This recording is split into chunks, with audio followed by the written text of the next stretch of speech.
Video के शुरुआत में देखते हैं मेन कैरेक्टर कुछ देखकर शॉक में होता है और बैकग्राउंड नरेशन चालू होती है। जिंदगी में ऐसे पल आते हैं जब कुछ डिसीजन लेना जरूरी होता है और ऐसे फैसले अक्सर बेरहमी से भरपूर होते हैं। उसके सामने एक बड़ा मॉन्स्ट्रस क्रीचर खड़ा है और उसके पीछे एक लड़की। अपनी सिचुएशन के बारे में सोचना भी मत। शायद तुम्हें लगे कि ये अनफेयर है, लेकिन हम कुछ नहीं कर सकते। मॉन्स्टर गुस्से में अटैक चार्ज करता है दोनों की तरफ। तभी लड़की बीच में आ जाती है। यही है इस दुनिया का तरीका। Scene shift, hospital payment reception. Main character receptionist पे चिल्ला रहा है, व्हाट, ये हेल्थ इंश्योरेंस से कवर नहीं होता। रिसेप्शनिस्ट शांत वॉइस में, हाँ, ये जो न्यूरल रीजनरेशन इंजेक्शन है तुम्हारी सिस्टर के ट्रीटमेंट के लिए, ये एक आउट ऑफ पॉकेट आइटम है, इंश्योरेंस में कवर नहीं है। अगर तुम्हारे पास प्राइवेट मेडिकल इंश्योरेंस नहीं है तो ये काफी महंगा पड़ेगा। मेन कैरेक्टर बस सुन रहा होता है, आंखों में हेल्पलेसनेस। रिसेप्शनिस्ट फिर कहती है, ये नया मेडिसिन है इसलिए काफी एक्सपेंसिव है। यहां इसका प्राइस लिखा है। मेन कैरेक्टर देखकर शॉक में, 5 मिलियन वन। डॉक्टर का room.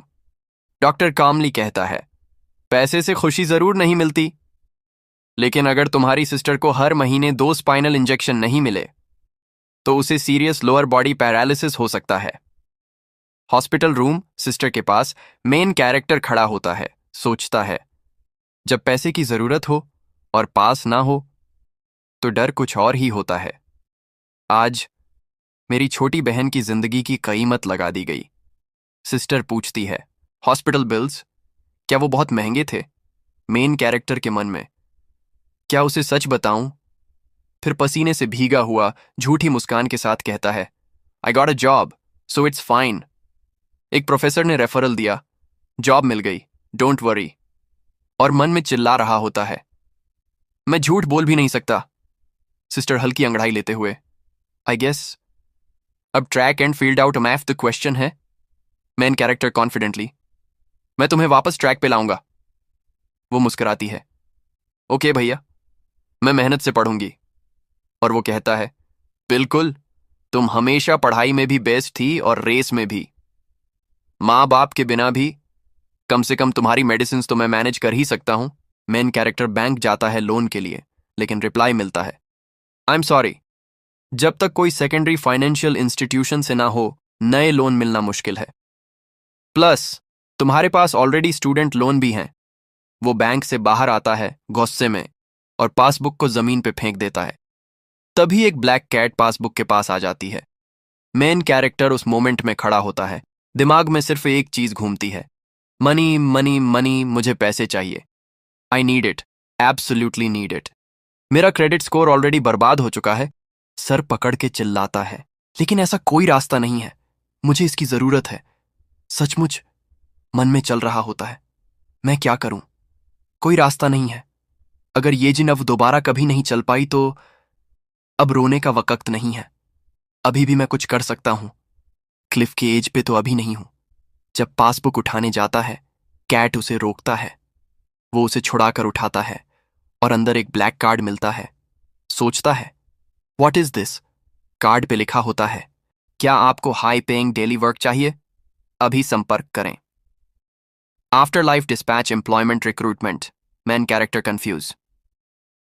After life dispatch employment, suspicious, कहीं ये ऑर्गन ट्रैफिकिंग या इलीगल काम तो नहीं? वो कार्ड फेंक देता है, मैं अभी इतना भी मजबूर नहीं हुआ हूं। ड्रग डीलरों की भी तो कुछ हदें होती हैं। लेकिन फिर कार्ड उठाता है, वैसे भी सड़क पे लिटर नहीं करना चाहिए। वेल, कभी कभी किसी चीज में चांस लेना पड़ता है। घर, फोन नोटिफिकेशन सीन। फोन पे नोटिफिकेशंस आते हैं। Web notification 51,001 withdrawn। Web notification 4,501 withdrawn। Web notification 14,001 withdrawn। Main character गुस्से में, इंटरेस्ट और यूटिलिटीज तो ऐसे पैसा खा रहे हैं जैसे कोई भूखी मॉन्स्टर आर्मी। नैरेटर, और वक्त के साथ ये बर्डन और बढ़ता चला जाता है। मेन कैरेक्टर सोचता है, अब मेरे पास पिकी होने का ऑप्शन नहीं है। लास्ट रिजॉर्ट कार्ड उठाता है और कॉल मिलाता है। सोचता है सस्पिशियस है, लेकिन कॉल करना तो सेफ होगा ना। शायद ये सच में एक हाई पेइंग डेली जॉब हो। जब तक ये लोग मेरे ऑर्गन्स नहीं निकालते। फोन बजता है, एक अजीब सा jingle. Live kindly, good deeds are rewarded, beautiful world, daily good deeds, daily good deeds. Main character confuse होता है। उसके बाद एमसी धीरे से हेलो वन बोलता है और चुप हो जाता है। मोबाइल सी, हाँ? ये सुनकर एमसी सोचता है, तुमने अभी हाँ कहा है ना? वहां से आवाज आती है, तुम कॉल कर रहे हो, सही है? एमसी कहता है, हाँ, लेकिन वहां से फिर आवाज आती है, वाओ, सच में कोई कॉल करता है। एमसी पसीने पसीने हो रहा होता है, हाथ में फोन पकड़े हुए, और वहां से कहा जाता है, आज का काम ग्वानक म्युनिसिपल हॉस्पिटल के फ्यूनरल हॉल में है, ठीक है? तुम 10:50 तक पहुंच सकते हो? यह सुनकर एमसी कहता है, सिर्फ 30 मिनट बचे हैं। हमने तो अब तक एक दूसरे से प्रॉपरली परिचय भी नहीं कराया। वहां से आवाज आती है, क्या ये कोई प्रॉब्लम है? अगर नहीं तो मैं कॉल काट दूं। एमसी टाइम देखता है और कहता है, नहीं, कोई प्रॉब्लम नहीं है। फोन से फिर कहा जाता है, और हाँ, ड्रेस कोड है, ब्लैक सूट पहनना जरूरी है। एमसी पहुंच जाता है उस जगह, ग्वानाक म्युनिसिपल हॉस्पिटल। वो खड़ा होता है और सोच रहा होता है, आखिरकार मैं ये तक नहीं पूछ पाया कि असल में ये नौकरी है क्या। खैर, जरूरत पड़ी तो भाग भी सकता हूं। सबसे जरूरी है ये जिनका हॉस्पिटल बिल चुका पाना। तभी एक लड़की वहां आती है और कहती है, क्या आप ली दो जिन हैं? एमसी उसकी तरफ देखता है और कहता है, हाँ, मैं ली दो जिन, और थोड़ा ब्लश कर रहा होता है। हम देखते हैं एक बेहद सुंदर लड़की, चमकते हुए सफेद लंबे बालों के साथ। वो कहती है, दैट्स मी। एमसी सोचता है, जब मैंने उसे पहली बार देखा मुझे दो अजीब भावनाएं हुईं। पहली, एक अनजानी लेकिन गहरी ट्रस्ट की भावना, कम से कम ये जॉब तो इलीगल नहीं लग रही। लड़की कहती है, nice to meet you mister Lee Dojin. MC सोचता है। दूसरी, एक बेवजह की फियर, ऐसा डर जैसे गहरे समुंदर में डूबते जाना, जैसे थलासोफोबिया। वो लड़की एमसी के काफी करीब आ जाती है। एमसी मन ही मन सोच रहा होता है, by the way you're too close. दोनों की नजरें मिलती हैं। एमसी का चेहरा पसीने से तर होता है। एमसी कहता है, तुम मुझे ऐसे क्यों देख रही हो? सोचता है, क्या ये कोई new kind of pressure interview है? इतनी खूबसूरत और इनह्यूमन लगने वाली अपीयरेंस। लड़की कुछ देर घूरने के बाद कहती है, गुड, फॉलो मी। एमसी सोचता है। उसके आसपास का माहौल कुछ सरियल सा महसूस हो रहा है। एमसी पूछता है, हम जा कहां रहे हैं? मैं असल में कर क्या रहा हूं? वो कहती है, हम जा रहे हैं इस हॉस्पिटल के फ्यूनरल हॉल नंबर 1 में। जब वो लोग वहां जा रहे होते हैं, एक बदतमीज आदमी एक लड़की को परेशान कर रहा होता है। लड़की कहती है, let go of my hand. वो आदमी कहता है, अरे यार, इतनी तीखी क्यों हो रही हो? मैं तुम्हारे पापा का दोस्त हूं। तुम्हारे पापा को श्रद्धांजलि देने वक्त निकाल कर आया हूं। तुम भूल गई, जब तुम छोटी थी तो मैं कितना प्यार करता था। लड़की उसका हाथ झटक देती है। Get your filthy hands of. ये देखकर सफेद बालों वाली लड़की कहती है, mister Lee दोजिन, get ready. MC हैरान, फॉर व्हाट? ओल्ड मैन कहता है, तुम्हें अपने पापा के दोस्त से इतना रूखा नहीं होना चाहिए। मैं तो कॉन्डोलेंस गिफ्ट भी लाया हूं। एमसी उसके पास जाता है, उसका हाथ पकड़ता है। तो कृपया अपनी कंडोलेंस मनी दीजिए और जाने की कृपा कीजिए, वरना रिपोर्ट कर दूंगा। इस इंसान को आपकी जरूरत नहीं है सर। ओल्ड मैन गुस्से में, यह क्या बदतमीजी है? एमसी कहता है, I am Lee Dojin, an employee of the funeral service company. Old man हैरान, फ्यूनरल सर्विस? गुस्से से, तुम जैसे फ्यूनरल एम्प्लॉई की हिम्मत कैसे हुई मुझे छूने की? जानते भी हो मैं कौन हूं? लड़की कहती है, मैं फ्यूनरल एम्प्लॉई नहीं हूं, और ये कोई फ्यूनरल सर्विस कंपनी भी नहीं है। लेकिन आज रात तुम जिस इंसान से मिलना चाहते थे वो मिल गया है। एमसी सोचता है, क्या ये फ्यूनरल सर्विस नहीं थी? अगर ये कोई सर्विस नहीं है तो फिर ये यहां है क्यों? वो लड़की बताती है, his name is Kim Hwang Sik. 1959 में पैदा हुए, ग्योंगी प्रोविंस में। 3 बेटों और 2 बेटियों में सबसे बड़े। अब एक सिटी काउंसलर हैं। ओल्ड मैन को पसीना छूट जाता है। लड़की कहती है, तुमने पिछले साल से कई निर्दोष लोगों की जान ली है। तुमने जिस आखिरी हत्या का आदेश दिया वो बस कल रात हुआ। लड़की सदमे में, लास्ट नाइट, वही रात जब पापा का एक्सीडेंट हुआ था। वाइट हेयर लड़की कहती है, एक hit and run murder, accident जैसा दिखाने की कोशिश। एक जर्नलिस्ट की मौत जो उसका पुराना दोस्त था, जो उसकी करप्शन और मर्डर सोलिसिटेशन की जांच कर रहा था। ओल्ड मैन कहता है, ओह, तो एक रुकी प्रोसिक्यूटर और एक इन्वेस्टिगेटर ही आए हैं। जानती हो इस फोन में कितने सीनियर प्रोसिक्यूटर्स के नंबर हैं? लड़की बोलती है, तुम्हारा कार्मिक डेट अब पूरा हो चुका है। 60 साल की जिंदगी में तुमने बस दूसरों को दर्द ही दिया है। यह आखिरी मौका है, रिपेंट। ओल्ड मैन गुस्से में, तुम पागल हो गई हो क्या?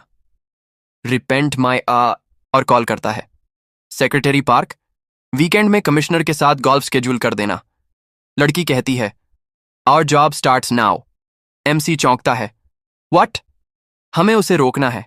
एमसी, उसे। अचानक ओल्ड मैन जमीन पर गिर पड़ता है। MC, hey, get a grip. लड़की कहती है, हमें उस इंसान को नहीं रोकना। चारों तरफ अंधेरा छा जाता है। एमसी कहता है, वो वहीं है, स्पेस को चीरता हुआ आ रहा है। वो चीज। जिंदगी में कुछ ऐसे काम होते हैं जो बेरहम होते हैं, तुम्हारी सिचुएशन की कोई परवाह नहीं करते। हम एक मॉन्स्टर को देखते हैं जो धीरे धीरे आगे बढ़ रहा होता है। तुम सोच सकते हो ये अनफेयर है, लेकिन हम कुछ कर नहीं सकते। दुनिया ऐसी ही है। Chapter 1, after life dispatch employment. ऐसा लग रहा था जैसे किसी ने चावल के कागज पर स्याही गिरा दी हो। Scene cut. मॉन्स्टर की आवाज गूंजती है, तुम दोनों कौन हो? यहां सिर्फ मेरा शिकार रह सकता है, कोई और नहीं। Narration continues. उसकी आवाज और मौजूदगी ने डर को चारों तरफ फैला दिया। मेन कैरेक्टर लोगों को चेतावनी देता है, सब लोग जल्दी से यहां से निकलो। तभी वो लड़की अचानक गायब हो जाती है और एमसी शॉक्ड होकर कहता है, वो गायब हो गई। वाइट हेयर लड़की की आवाज आती है, घबराओ मत, हम ही गायब हुए हैं। हम उस मॉन्स्टर के बैरियर के अंदर आ गए हैं। एमसी पूछता है, बैरियर? इसका मतलब क्या है? लड़की समझाती है, यह बैरियर उस मॉन्स्टर की हंटिंग ग्राउंड है। वो यहां उन लोगों को लाता है जिन्होंने कई जिंदगियों तक बुराई की हो, ताकि वो उनका शिकार कर सके। मॉन्स्टर फिर से जोर से दहाड़ता है और ऊपर से अपने पंजे से हमला करता है, लेकिन लड़की तुरंत एमसी और ओल्ड मैन को वहां से हटा देती है। आज हमारा काम है उस हंट को रोकना। मॉन्स्टर बोलता है, समझ गया, तो तुम ही हो जो हम मौकदूगी के काम में टांग अड़ाते हो। अगर तुम रास्ते में आना चाहते हो। वो मुंह से हमला चार्ज करता है और कहता है, तो मैं तुम्हें यहीं मार डालूंगा। जैसे ही वो हमला करता है, लड़की एक बैरियर बना देती है और उन्हें बचा लेती है। मॉन्स्टर कहता है, तो तुम मूर्खता से मेरे सामने खड़ी हो गई। ठीक है, एक वॉरियर के लिए ये काफी तारीफ के काबिल हिम्मत है। एमसी सोचता है, ये सपना नहीं है, ये सच है। मॉन्स्टर फिर से हमला चार्ज करता है। ये सब हो क्या रहा है? मॉन्स्टर हमला छोड़ता है और लड़की पीछे से एमसी की शर्ट पकड़ती है। धुआं भर जाता है और जैसे ही साफ होता है, हम देखते हैं कि लड़की ने एमसी को अपनी गोद में उठा रखा है। मॉन्स्टर देखकर कहता है, एक औरत के द्वारा उठाया जाना, एक मर्द होने के नाते, ये शर्म की बात है। ठीक है, अगर तुम लड़ना चाहती हो तो आओ। तुम अनआर्म्ड कॉम्बैट की प्रैक्टिशनर नहीं लगती। सुबाक? सुबाक, पारंपरिक कोरियन मार्शल आर्ट। तो मैं इंतजार करूंगा जब तक तुम अपना हथियार रेडी नहीं करती। वो तुम्हारा रोल नहीं है क्या? फिर वो एमसी की तरफ इशारा करता है, लेकिन तुमने लाया है एक बुकवर्म जो चिकन की गर्दन तक नहीं मरोड़ सकता, एकदम बैक म्योनसेंग। बैक म्योनसेंग, ऐसा स्कॉलर जिसके पास सिर्फ किताबों की नॉलेज है, प्रैक्टिकल नहीं। वो लड़का मेरी बॉडी को छू भी नहीं सकता। लड़की जवाब देती है, तुम शायद भूल रहे हो, इतना सब होने के बावजूद तुम इस बुकवर्म के एक बाल तक को नहीं छू पाए हो। एमसी सोचता है, ये क्या बोल रही है? इतना प्रोवोक मत करो उसे। लड़की कहती है, चलो एक प्रपोजल रखते हैं।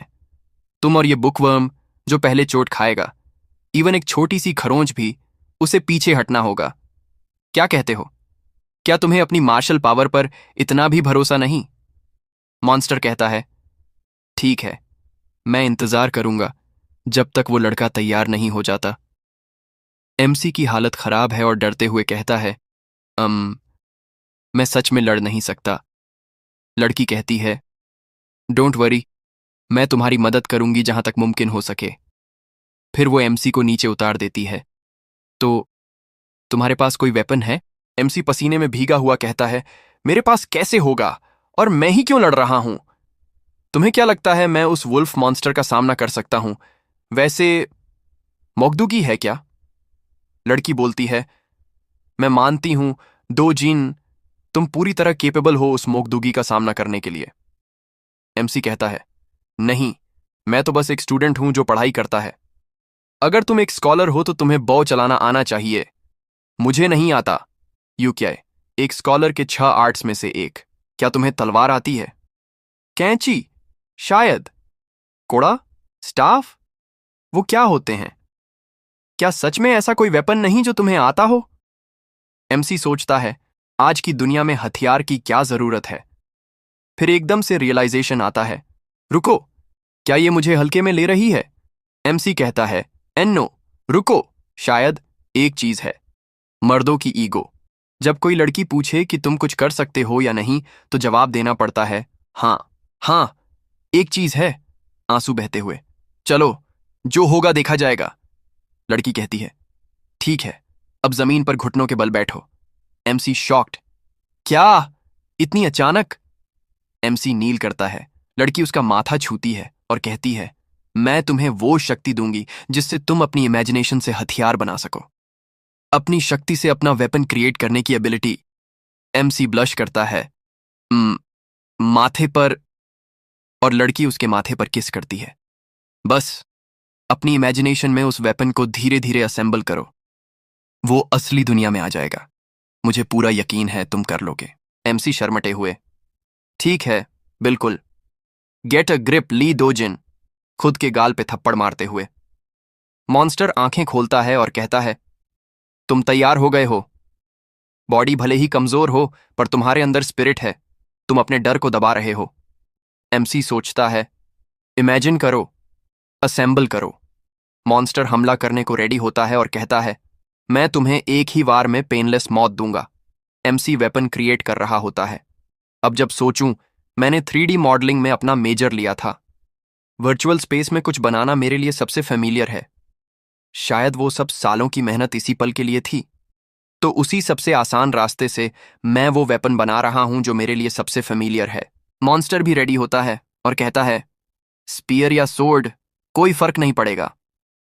एमसी के हाथ में एक गन आ जाती है। वो एम करके गोली चला देता है। बुलेट मॉन्स्टर के शरीर में लगती है। वो गन को ऑटो फायर पर डालता है और लगातार गोलियां चलाता है। मॉन्स्टर दर्द में चिल्लाता है, फिर पीछे हटता है। लड़की हल्की सी मुस्कुराती है। M16 राइफल, BGMI वाली याद आ गई, चलो छोड़ो। मॉन्स्टर सोचता है, मैं भूल गया था, इंसान लोहे और आग का इस्तेमाल कर सकते हैं। फिर वो मुस्कुराता है और कहता है, इंटरेस्टिंग, मुझे पसंद आया। जैसा वादा किया था तुमने मेरा खून बहा दिया है, इसलिए मैं आज के लिए पीछे हटता हूं। मेरा नाम है नाइट फ्रॉस्ट, 6 नेम्ड फैंग्स में से एक। एमसी कहता है, मेरा नाम है ली दोजिन, रिपब्लिक ऑफ कोरिया का प्राउड रिजर्विस्ट। मॉन्स्टर मुस्कुराता है, ली डोजिन, मैं तुम्हारा नाम याद रखूंगा। जगह नॉर्मल हो जाती है। एमसी इधर उधर देखता है और सोचता है, मैंने सच में कर दिखाया उस मॉन्स्टर के खिलाफ। जो वो बैरियर कह रही थी, अब समझ में आया। टूटी हुई दीवारें और फर्श भी ठीक हो गए हैं। लड़की बोलती है, वेल डन। एमसी चौंक कर उसकी तरफ देखता है। अब खतरा चला गया है, तुम आराम कर सकते हो। वो चुटकी बजाती है और एमसी की गन गायब हो जाती है। आज के काम की पेमेंट तुम्हारे अकाउंट में ट्रांसफर कर दी गई है। अब मैं तुम्हें स्टेप बाय स्टेप समझाऊंगी कि हमारा काम क्या होता है। एमसी कहता है, जरूरत नहीं, मैं तो बस एक दिन की कमाई करने आया था। मुझे ऐसे खतरनाक और अजीब काम में कोई दिलचस्पी नहीं। मैं अब जा रहा हूं। लड़की कहती है, रुको, एक चीज और। ये एनवलोप लो, इसमें वही अमाउंट है जितना तुम्हें मिला है। एमसी एनवलोप पकड़ता है।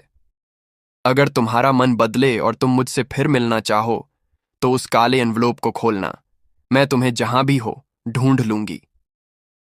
उम्मीद है वो दिन बहुत दूर नहीं होगा जिस दिन हम दोबारा मिलें। उसके बाद सीन शिफ्ट होता है। एक कार एक्सीडेंट। एक कार उलटी हुई पड़ी है। ये एमसी की फैमिली की कार है। एमसी के पापा एमसी की तरफ देखकर बोल रहे होते हैं, डो जी, प्लीज येजन का ख्याल रखना, अपनी छोटी बहन का अच्छे से ध्यान रखना। और तभी हमें पता चलता है ये सब एमसी का सपना था। असल में एमसी सो रहा होता है। तभी उसकी बहन आइस लेकर उसके चेहरे पर रख देती है, लेकिन फिर भी वो नहीं उठता। तब वो 1, 2, 3 काउंट करती है और फिर सीधे वो आइस उसके ऊपर फेंक देती है, सीधा उसके सीने पे। एमसी चीख पड़ता है, आ, दैट्स कोल्ड, वो वाटर।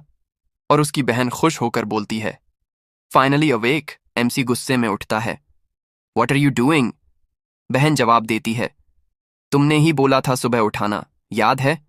आज तो हॉस्पिटल जाना है, भूल तो नहीं गए? मैं नाश्ता बना देती हूं, तब तक तैयार हो जाऊं। वो चली जाती है और एमसी बिस्तर पे बैठा सोचने लगता है, अभी भी हॉस्पिटल के बिल पूरे नहीं हुए, मैं क्या करूं? 5 मिलियन वॉन कोई बच्चे का नाम थोड़े ही है। अरे, मैंने तो ये देखा ही नहीं कि कल कितना मिला। वो फोन खोल के चेक करने लगता है, कितना मिला कल, और देखते ही वो शॉक में आ जाता है।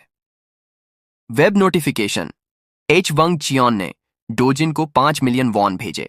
एमसी का पूरा शरीर कांपने लगता है। नाश्ते के वक्त भी वो बस बड़बड़ा रहा होता है, 5 मिलियन, 5 मिलियन। उसकी बहन उसे घूरती है, कंफ्यूज। ब्रश करते वक्त भी बुदबुदा रहा होता है, 500। उसकी बहन और भी ज्यादा कंफ्यूज, और फिर बेचारा थका हारा एमसी चाल रहा होता है, तभी टकरा कर धड़ाम से गिर जाता है। दूसरी तरफ उसकी बहन पढ़ाई कर रही होती है और साई करते हुए बोलती है, मैं इससे डील नहीं कर सकती। एमसी नीचे गिरा पड़ा सोचता है, आह, दैट हर्ट। तभी उसकी नजर उस ब्लैक एनवलप पर पड़ती है। वेट, अब सोचता हूं, उसने कहा था इसमें भी उतने ही पैसे हैं। मैंने तो इस महीने की दवाइयों के पैसे बचा लिए हैं, लेकिन अगला महीना कौन जाने क्या होगा। खोल दूं इसे?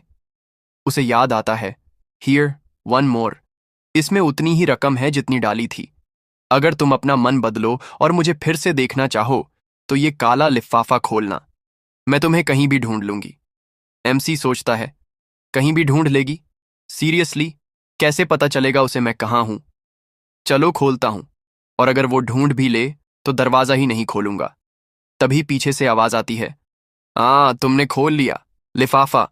एमसी शॉक्ड पीछे मुड़ता है, और जब कंबल हटाता है तो देखता है वो लड़की उसी के बेड में सो रही होती है, मुस्कुरा रही होती है। एमसी चौंक कर चिल्लाता है, टियो, तुम यहां कब से हो? और हड़बड़ा के नीचे गिर जाता है। उसकी बहन बाहर से पूछती है, ओपा, क्या हो रहा है? Are you okay? मैं अंदर आ रही हूं, ओके? एमसी चिल्लाता है, नो डोंट। लेकिन वो अंदर आ जाती है। ओपा, तुम कर क्या रहे हो? और हम देखते हैं एमसी उस लड़की को लपेटे हुए होता है कंबल में। एमसी बोलता है, मैंने बोला था अचानक पर्दे मत खोलो, कम से कम नॉक तो कर लो। उसकी बहन सार्कास्टिकली बोलती है, नॉक नॉक डियर ब्रदर, अब आ सकती हूं। आई कुड हैव स्वॉर्न मैंने किसी लड़की की आवाज सुनी थी। एमसी घबराता है। वो आवाज मेरे फोन से आई थी। मैं बस कुछ देख रहा था। उसकी बहन गहरी सांस लेती है। ऑफ कोर्स, मुझे पता है कितना लोनली होता है एक लड़के का सिंगल होना, लेकिन तुम्हारी अंडरस्टैंडिंग बहन तुम्हें जज नहीं करेगी। फिर भी दिन के समय में थोड़ा ज्यादा नहीं हो गया? साय, मैं कन्वीनियंस स्टोर जा रही हूं। एमसी सोचता है, क्या उसने मुझे पूरी तरह गलत समझ लिया? एक्चुअली ये बेहतर है, समझाना तो और ऑकवर्ड होता। तभी वो लड़की पूछती है, अब अपना मन बदला क्या? एमसी अब भी उसी के ऊपर होता है और सोचता है, explaining is worse. I take this. फिर वो दोनों एक कैफे में आ जाते हैं। एमसी सोचता है घर के पास वाले कैफे में आ गया ताकि ये जिन से बच सकूं, और टीवी देखने लगता है। ब्रेकिंग न्यूज, काउंसिलमैन किम ह्वांग सिक की आज सुबह हिट एंड रन में मौत। एमसी सोचता है हिट एंड रन, वो तो वही इंसान है जिसके पीछे वो वुल्फ मॉन्स्टर था। वो लड़की कहती है एग्जैक्टली। आज सुबह हॉस्पिटल के सामने उसी तरीके से मारा गया जैसा दूसरों को मारने का ऑर्डर दिया था। एमसी कहता है पोएटिक जस्टिस। वो लड़की कहती है लेकिन तुम्हारी वजह से जो जायंट वुल्फ को हराया उसकी आत्मा सीधे नर्क भेज दी गई। एमसी सुनकर सोचता है नर्क, और पूछता है तुम हो क्या? वो जवाब देती है तुमने शायद अंदाजा लगा लिया है, मैं आफ्टर लाइफ से हूं। एमसी सोचता है क्या ये पागल है? लेकिन जो कल हुआ उसके बाद। तुम्हारा काम है आत्माओं को आफ्टर लाइफ ले जाना? वो कहती है करीब करीब सही, लेकिन दो बातें गलत हैं। पहली, मैं अभी एक चासा के रूप में काम कर रही हूं, लेकिन मेरी रैंक ग्रिम रीपर नहीं है। मैं शिनजांग के ग्रेड में हूं, पूरा ईस्ट एशिया में ग्रेड ए। मतलब ये अफसरों और जनरलों के लिए एक खास रैंकिंग सिस्टम है। लेकिन असली बात तो ये है कि ये टाइटल सिर्फ इंसानों तक सीमित नहीं है। ये रैंक बौद्ध धर्म के उन ताकतवर रक्षक देवताओं को भी दी जाती है। और जब बात आती है शिनजांग की, तो ये टर्म खास तौर पर उन 8 स्पेशल गार्डियन देवताओं के लिए यूज होती है जिनकी ड्यूटी है दुनिया की रक्षा करना। मेरा असली काम है ईविल को खत्म करना और डिमोनिक ताकतों से लड़ना। अगर बस आत्मा गाइड करनी होती तो मेरी जैसी ताकत की जरूरत ही नहीं पड़ती। हमारा काम है आत्माओं की प्रोटेक्शन। एमसी सुनकर कहता है मतलब हमें ह्यूमन सोल्स को उन जायंट मॉन्स्टर्स से बचाना होगा? वो जवाब देती है एग्जैक्टली।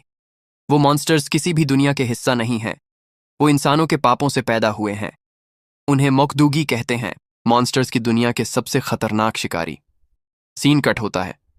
अब हम एक जंगल में हैं। यहां कोई ट्रेनिंग कर रहा है, और हां, ये वही वुल्फ मॉन्स्टर नाइट फ्रॉस्ट है। एक और लड़का किसी पेड़ पर बैठा हंस रहा है। आ हा हा हा, तो इनविंसिबल नाइट फ्रॉस्ट हार गया एक इंसान से। और अब कर क्या रहा है? पत्थर तोड़ने की ट्रेनिंग? सीरियसली? इतना ओल्ड स्कूल? नाइट फ्रॉस्ट गुस्से में, नीचे आओ समरसन, बात करनी है तो आंख में आंख डालकर करो, इससे पहले कि मैं तुम्हारी गर्दन मरोड़ दूं। वो लड़का कूद कर नीचे आता है। ओ माय, इतना सेंसिटिव। लेकिन वाकई में नाइट फ्रॉस्ट हार गया। हंट फेल कैसे कर दी? Night Frost fail? मैं एक वॉरियर हूं, मैंने बस वादा निभाया। वो लड़का वाओ, कितना ओल्ड फैशन्ड। आजकल ऐसे लोगों को ओल्ड मैन कहते हैं। और एक पत्थर उठाता है, हवा में उछाल कर उसे रॉकेट की तरह मारता है। नाइट फ्रॉस्ट गुस्से से, आई सी, अब ग्रेट वॉरियर्स को ओल्ड मैन कहा जाता है? और FYI, मैं हारा नहीं था, वादा किया था जो पहले घायल होगा वो पीछे हटेगा, बस वही किया। वो लड़का हंसते हुए, आमतौर पर उसे हारना ही कहते हैं। नाइट फ्रॉस्ट अब पूरी मॉन्स्टर फॉर्म में आ जाता है। लड़का डर कर बोलता है ओ स्कैरी, वैसे भी मां को खुद तुमसे बात करनी है। नाइट फ्रॉस्ट कहता है समझ गया, जल्दी मिलने आऊंगा। वो लड़का जाते जाते पूछता है बाय द वे, वो इंसान, वो क्या वाकई में स्ट्रांग है? यानी एमसी के बारे में पूछ रहा है। चासा कहती है टारगेट करो ऐसे लोगों को जैसे काउंसिलमैन किम ह्वांग सिक, जिन्होंने एक जिंदगी से भी ज्यादा बुराई की है, और उनकी आत्माएं छिन लो जो उनके बुरे कर्मों से गंदी हो चुकी हैं। एमसी बोलता है रुको जरा, अगर किसी ने एक जिंदगी से भी ज्यादा ईविल काम किए हैं तो ऐसा लग रहा है कि सिर्फ वाकई में बहुत बुरे लोग ही मोकदूगी का शिकार बनते हैं। तो फिर क्या यह सही नहीं होगा कि उनकी आत्मा छिनना उनकी अपनी ही करनी का नतीजा है? ऐसे लोगों को बचाने के लिए इन मॉन्स्टर्स से लड़ना जरूरी तो नहीं लगता। चासा एकदम ठंडे अंदाज में, पूरे यूनिवर्स का संतुलन सोल सर्कुलेशन और रीइंकार्नेशन साइकिल पे टिका है। हर इंसानी आत्मा अपने हर जन्म में कार्मिक पॉइंट्स जमा करती है, और फिर धीरे धीरे वो एक हायर एग्जिस्टेंस की ओर इवॉल्व होती है, मोर वर्चुअस, मोर एनलाइटेंड। यही साइकिल पूरे कॉस्मोस को संतुलन में रखता है। ये एक यूनिवर्सल लॉ है जिसे खुद क्रिएशन ने एस्टैब्लिश किया है। चासा रुकती है, फिर और गहराई में जाती है, और इस पूरे सिस्टम का सेंटर है इंसानी आत्मा, एक नई सोल बनने में सैकड़ों साल लगते हैं। मतलब इंसानी सोल्स पूरे यूनिवर्स की सबसे प्रेशियस चीज है। इन्हें प्रोटेक्ट करना सिर्फ जरूरत नहीं बल्कि कॉस्मिक ड्यूटी है। एमसी सोचता है, अंदर ही अंदर गड़बड़ाया हुआ। यूनिवर्सल लॉज एंड रीइंकार्नेशन, कहीं एनलाइटनमेंट वाली स्पीच तो नहीं बोल रही, पर कल जो गन मैंने लाइट से बनाई थी उसका टच अभी भी मेरे हाथों में महसूस हो रहा है। ये जोक नहीं है। चासा एमसी को देखते हुए, ईविल सोल्स को सिर्फ पनिश नहीं बल्कि हेल भेजकर प्यूरिफाई किया जाता है। एक प्यूरिफिकेशन मैकेनिज्म जो क्रिएशन ने डिजाइन किया है। ये पाप, जैसे बॉडी में ब्लड क्लॉट्स, धीरे धीरे यूनिवर्सल बैलेंस को डैमेज करते हैं। और मोकदुगी इसी इम्बैलेंस का साक्षात प्रूफ है। ऐसे मॉन्स्टर्स जो सिन से बने हैं और यूनिवर्सल लॉ से बाहर ऑपरेट करते हैं। Her voice turns heavy, warning tone में। अगर ये पापों से सड़ी आत्माएं टाइम पर हेल न भेजी जाए तो वो नेगेटिव एनर्जी जमा होती जाती है और एक समय पर ये यूनिवर्स में क्रैक्स बना देती है। क्रैक्स जो अंत में कॉस्मिक कोलैप्स ला सकते हैं। एमसी एक गहरी सांस लेकर आंखें नीचे करता है। अब समझ आया कि उन्हें बचाना जरूरी क्यों है। पर ऑनेस्टली मेरे पास यूनिवर्स की चिंता करने का टाइम नहीं है। मैं तो सिर्फ अपनी बहन का हॉस्पिटल बिल मैनेज करने में ही अटका हूं। वो उठता है जैसे सब तय कर चुका हो। थैंक्स फॉर द ज्ञान, पर मैं चलता हूं। फिर रुकता है, बैठता है दोबारा, एक नया सवाल लिए। एमसी, अगर तुम सच में कोई डीटी हो तो खुद ही क्यों नहीं लड़ती? हमें इंसानों की जरूरत क्यों? चासा, मैटर ऑफ फैक्ट टोन, जैसे हर शब्द पहले से रिहर्स्ड हो। Simpler monsters like evil spirits, goblins हम डिवाइन पावर से खत्म कर सकते हैं, बट मोकडूगी वो सिर्फ इंसानी सोल से ही मात खा सकते हैं, क्योंकि उनका ओरिजिन है सिन और सिन का काउंटर फोर्स है लाइफ एनर्जी। मोकडूगी डिवाइन अटैक्स को अब्जॉर्ब कर लेते हैं, हम उन्हें टच तक नहीं कर सकते। इसीलिए हम डीटीज पिछले 1000 सालों से ह्यूमंस के साथ पैक्ट कर रहे हैं, उनसे स्ट्रेंथ बोरो करके मोकडूगी से लड़ने के लिए। चासा धीरे सी एमसी का हाथ पकड़ लेती है। दोजिन, तुम में वो सब है जो एक सोल प्रोटेक्टर में होना चाहिए। एमसी ऑकवर्ड हो जाता है। एमसी का चेहरा टमाटर जैसा लाल हो जाता है और वो शर्माते हुए कहता है, माफ करना। वो इतना शर्मा रहा होता है कि तभी उसकी नजर बाहर जाती है। वो देखता है कि उसकी बहन ये जिन बाहर जा रही है। वो चौंक पड़ता है। एमसी एकदम हक्का बक्का होकर, हो! वो तुरंत अपना सिर नीचे झुका लेता है जैसे कुछ छुपा रहा हो। चासा थोड़ा चिंतित होकर पूछती है, क्या हुआ? एमसी पसीने से भीगा हुआ थोड़ा हकलाते हुए कहता है, कुछ नहीं, कुछ भी तो नहीं। और फिर मन ही मन सोचता है, हां, अगर ये जिन बिना किसी लोअर बॉडी पैरालिसिस के इतनी आसानी से चल सकती है तो एक भाई होने के नाते मैं कुछ भी कर सकता हूं, कुछ भी। एमसी का मन पूरी तरह बदल चुका है। वो मजबूती से चासा का हाथ पकड़ता है। मुझे कुछ पूछना है। चासा, बोलो। MC, serious mode on. अगर तुम सच में डीएटी हो तो क्या तुम मेरी बहन का इलाज कर सकती हो? पूरी तरह। चासा, सैड एक्सप्रेशन, मुझे तुम्हारी बहन की तकलीफ का दुख है, पर देवताओं को ह्यूमंस की लाइफ में डायरेक्टली इंटरफियर करने की इजाजत नहीं है। चाहे हमारी इंटेंशन कितनी भी प्योर हो, हम सिर्फ इनडायरेक्टली गाइड कर सकते हैं। सॉरी। एमसी थोड़ी देर तक चुप रहता है, फिर धीमे से कहता है, ठीक है, मुझे पहले से अंदाजा था, पर उसका इलाज बहुत एक्सपेंसिव है। हर महीने नई दवाई लगती है। चासा, मैं समझ सकती हूं। एमसी गंभीरता से कहता है, अगर तुम मेरी बहन के हॉस्पिटल बिल्स हर महीने भरोसेमंद तरीके से कवर कर सकती हो तो मैं तुम्हारे साथ उन मॉन्स्टर्स से लड़ने के लिए तैयार हूं। चासा हल्की मुस्कान के साथ कहती है, मैं करूंगी। एमसी थोड़ी देर सोच में डूब जाता है, फिर मजाकिया अंदाज में कहता है, अब जब सोच ही लिया है तो एक और बात है। काश मैं ऐसा जी सकूं जहां जीने के खर्चों की टेंशन ही ना हो। वैसे क्या मेरा कंप्यूटर एक हाई स्पेक मशीन में अपग्रेड हो सकता है?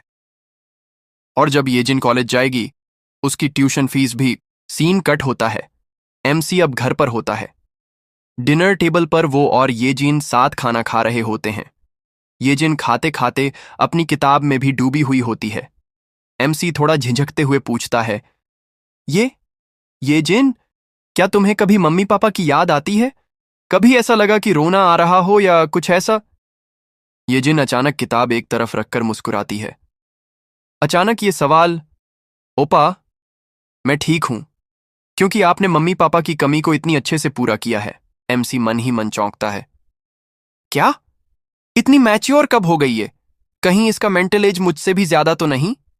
फिर वो सोचता है, खैर, माँ, पापा, मैं येजिन का अच्छे से ध्यान रख रहा हूं, आप लोग फिक्र मत करना। उधर येजिन भी मन ही मन सोचती है, माँ, पापा, मैं ओपा का अच्छे से ध्यान रख रही हूं, आप भी चिंता मत करना। सीन शिफ्ट होता है एक सीडी, डीवीडी और रिकॉर्ड्स की दुकान में। कोई अनजान शख्स एक डीवीडी उठाता है और तभी वहां से एक अजीब सा चूहा बाहर आता है, जिसकी आंखें लाल चमक रही होती हैं। चूहा सामने आता है और फिर वह चूहा कहता है, मिस समरसन, हाँ, ये वही है जो नाइट फ्रॉस्ट के साथ था।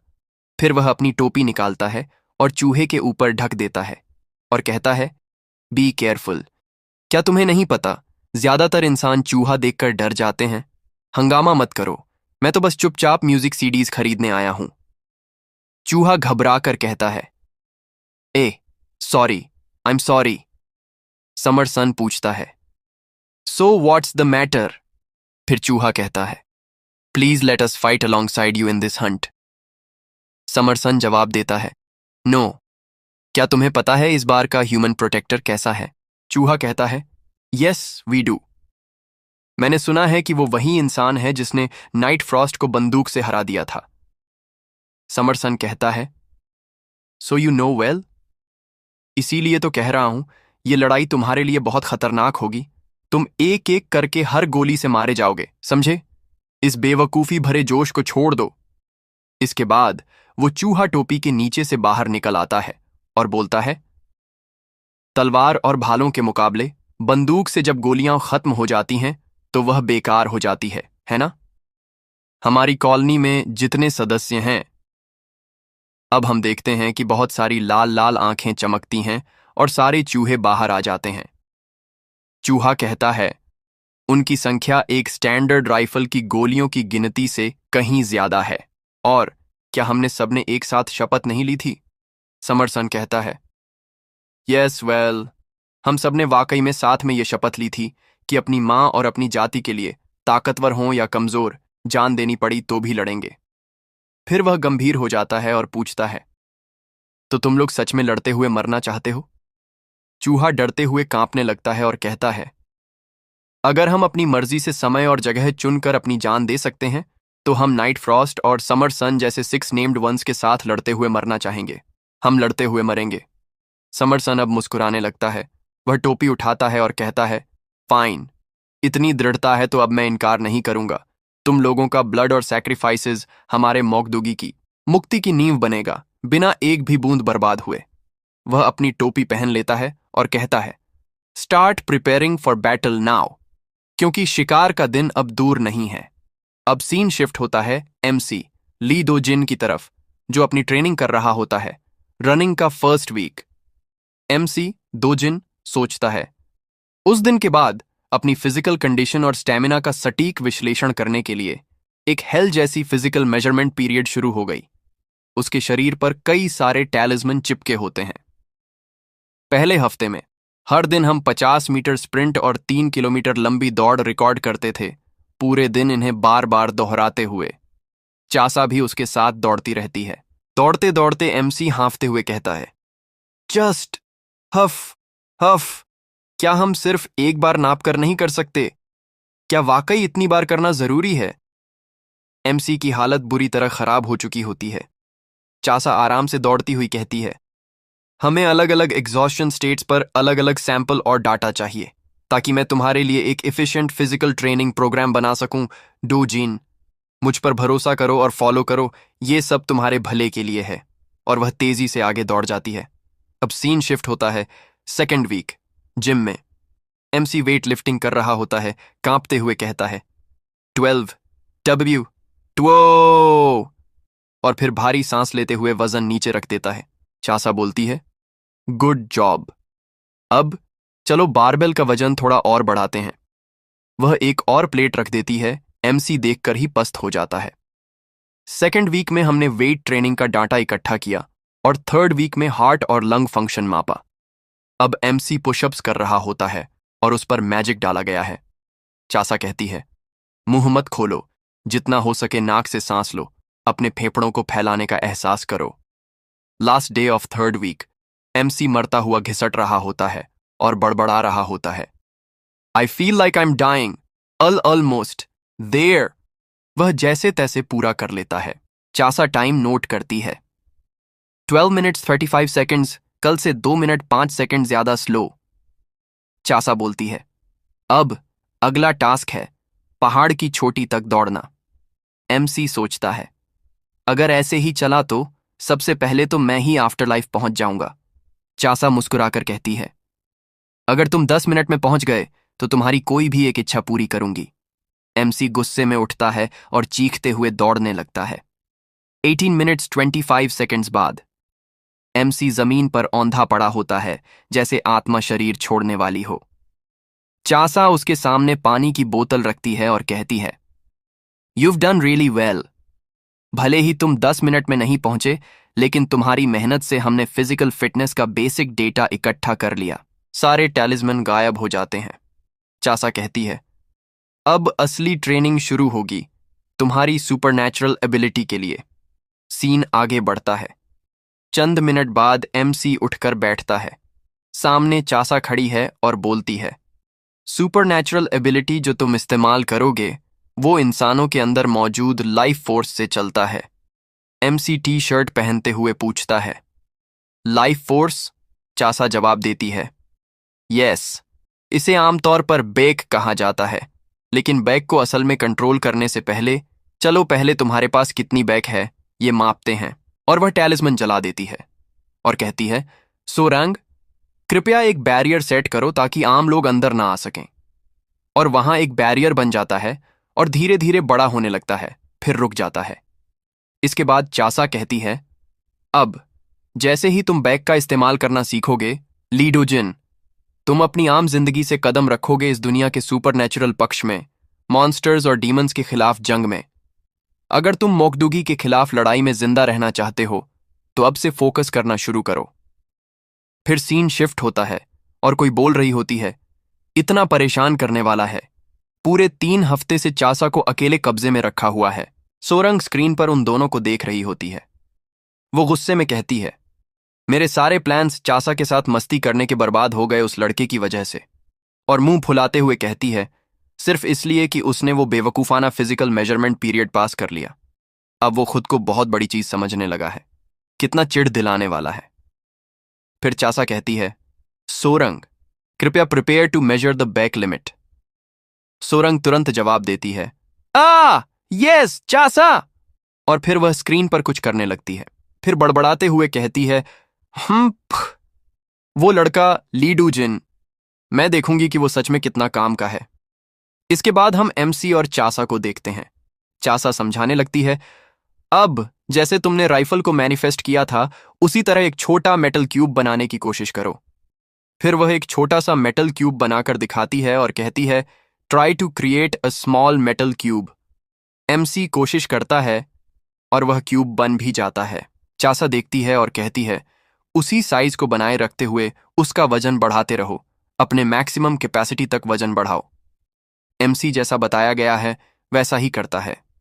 चासा बोलती है, ठीक है, वजन तब तक बढ़ाते रहो जब तक मैं तुम्हें रोकने के लिए न कहूं। फिर वह एक स्पेल कास्ट करते हुए कहती है, सोरंग, कृपया send over the measuring device.